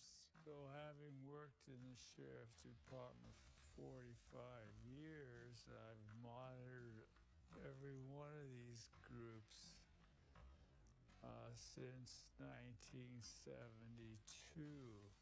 We've heard ink deputies get special privileges, better assignments, promotions. Without your tattoo, you're going to claim that the guy with the tattoo got a special assignment. I mean, this is part of human nature. It's just not how we go about doing business here. We don't look at tattoos as any measure of success. And about the allegation that ink deputies' status rises through the deadly use of force. They brag about it, you know, they bragged about kills and deputy-involved shootings. The deputies in these groups brag about officer-involved shootings. I interviewed 130 deputies involved in shootings. Some with the tattoo, some without the tattoo. I've never met a deputy sheriff that was happy to be in a shooting and would even brag about it. In the Sheriff's Department, we don't tend to brag about much of anything. Another allegation that ink deputies hold the power in the department and bully non-ink deputies. What cop have you ever met that's ever been bullied that doesn't know how to take care of themselves? If you don't know how to deal with someone who is, quote, threatening you that's also wearing a badge, then why are you a cop? So you think these deputies need to toughen up and defend themselves? Yeah, I do. I think they need to man up and say, listen, I'm not a wimp. We've been told by a deputy that when he goes to his superiors, he has been told, go away, be quiet. I would say that any deputy that has stated that no supervisor is sympathetic to a complaint is questionable in what they're telling in the way of the truth. And if there's specifics that can be pointed out to me, I suggest that deputy bring it straight to my office. I'll straighten it out for him. Sheriff Baca says in the case of the so-called Christmas brawl in Montebello, a fight among deputies that led to the recommended firing of 6 3,000 boys, the real culprit wasn't their gang-like bond. It was alcohol, plain and simple. I've been around a long time, I've seen a lot of deputies get in trouble over drunkenness. That is the core of what occurred with these 3,000 boys. It wasn't their tattoo. It wasn't their unit. It was their friendship and their drinking. Ultimately, despite the allegations of deputy misconduct by a department insider, despite allegations of abuse by Central Jail inmates, and despite a new lawsuit alleging deputy lawlessness and violence, all linked to the department's tattooed subculture, Sheriff Baca stands by his rank and file. I'm on the side of no tattoos at all, but I know the character for the large part of the people that have the tattoos, and they're not interested in causing problems with their fellow deputies. They're not interested in favoritism over a tattoo. And they're not interested in making the tattoo a reason for who they are.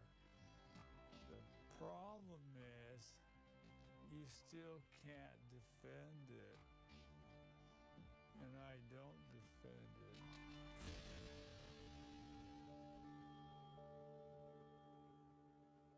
And Sheriff Baca insisted to us that his door is always open and that for any members of the department who have concerns about their treatment or other deputies' conduct, they are encouraged to come directly to him or to the civil rights attorneys whom the department retains in the Office of Independent Review.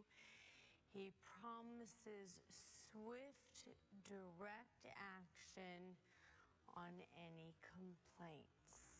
Micah, share. But Carolyn, the sheriff, in your story tonight and last night as well, appears as though he isn't concerned about allegations of a gang-like subculture. You know, one of the things he said to us when we sat down was that it is very rare that a lot of these complaints make it to his office. A lot of these issues never come forward. So it seems like if these complaints are actually being made, they're getting lost somewhere in the ranks before they make it to the sheriff. And this is the very problem that the deputy we interviewed yesterday was complaining about. He goes to his immediate superiors. He's told, let it go away. So perhaps it never makes it to Sheriff Baca's office. Wow. All right.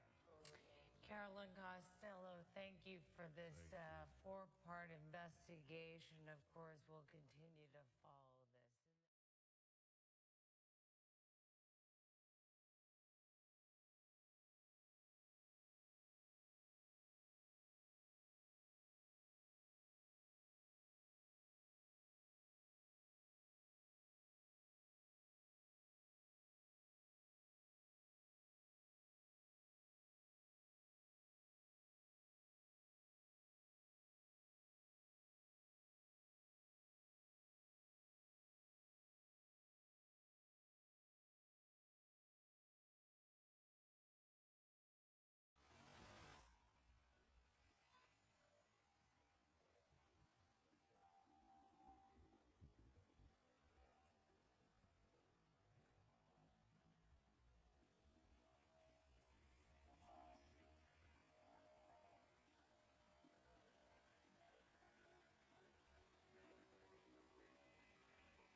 porque ni tú ni nadie arrancarán de tu alma los besos que te di, los besos, las caricias y tantas otras cosas que presentaste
still rolling.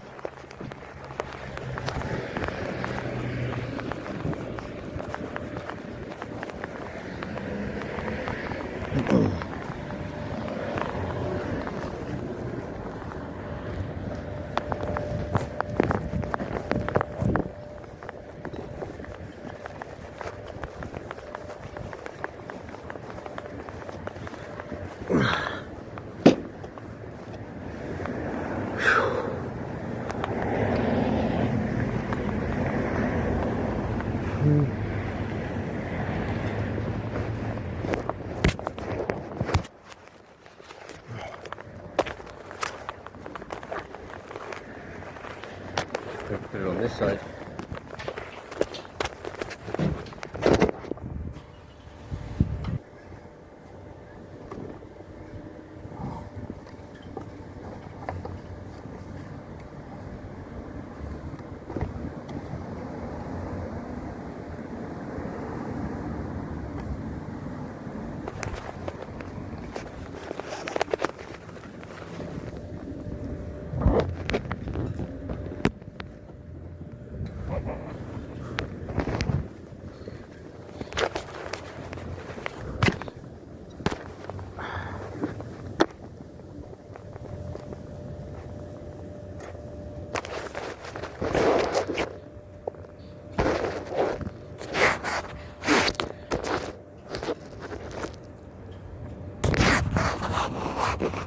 Alright, so here we are. 3 days after it initially broke down, I'm still pushing it around. Thank you, Writer's Choice. You, Tony, I'm talking to you.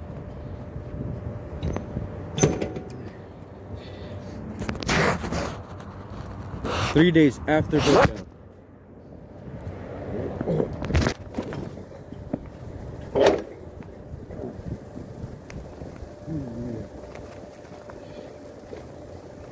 Yeah.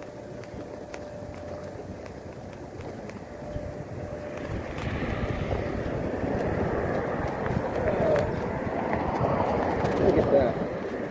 $2,450. I'm fishing it. Isn't that just great?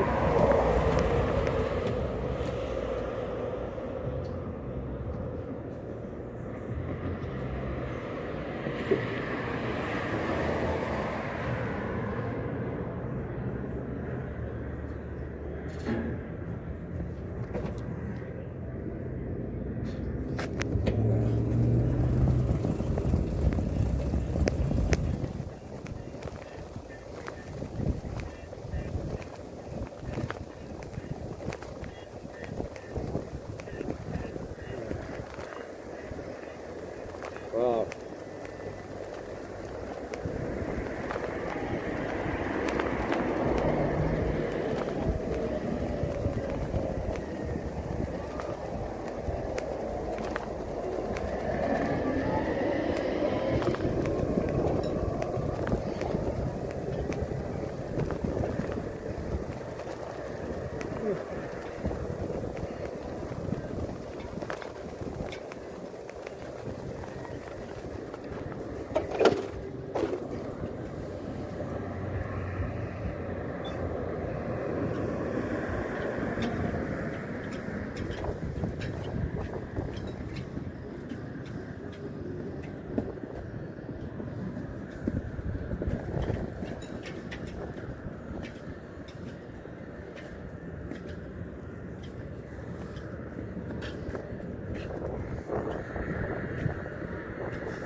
Can it be done?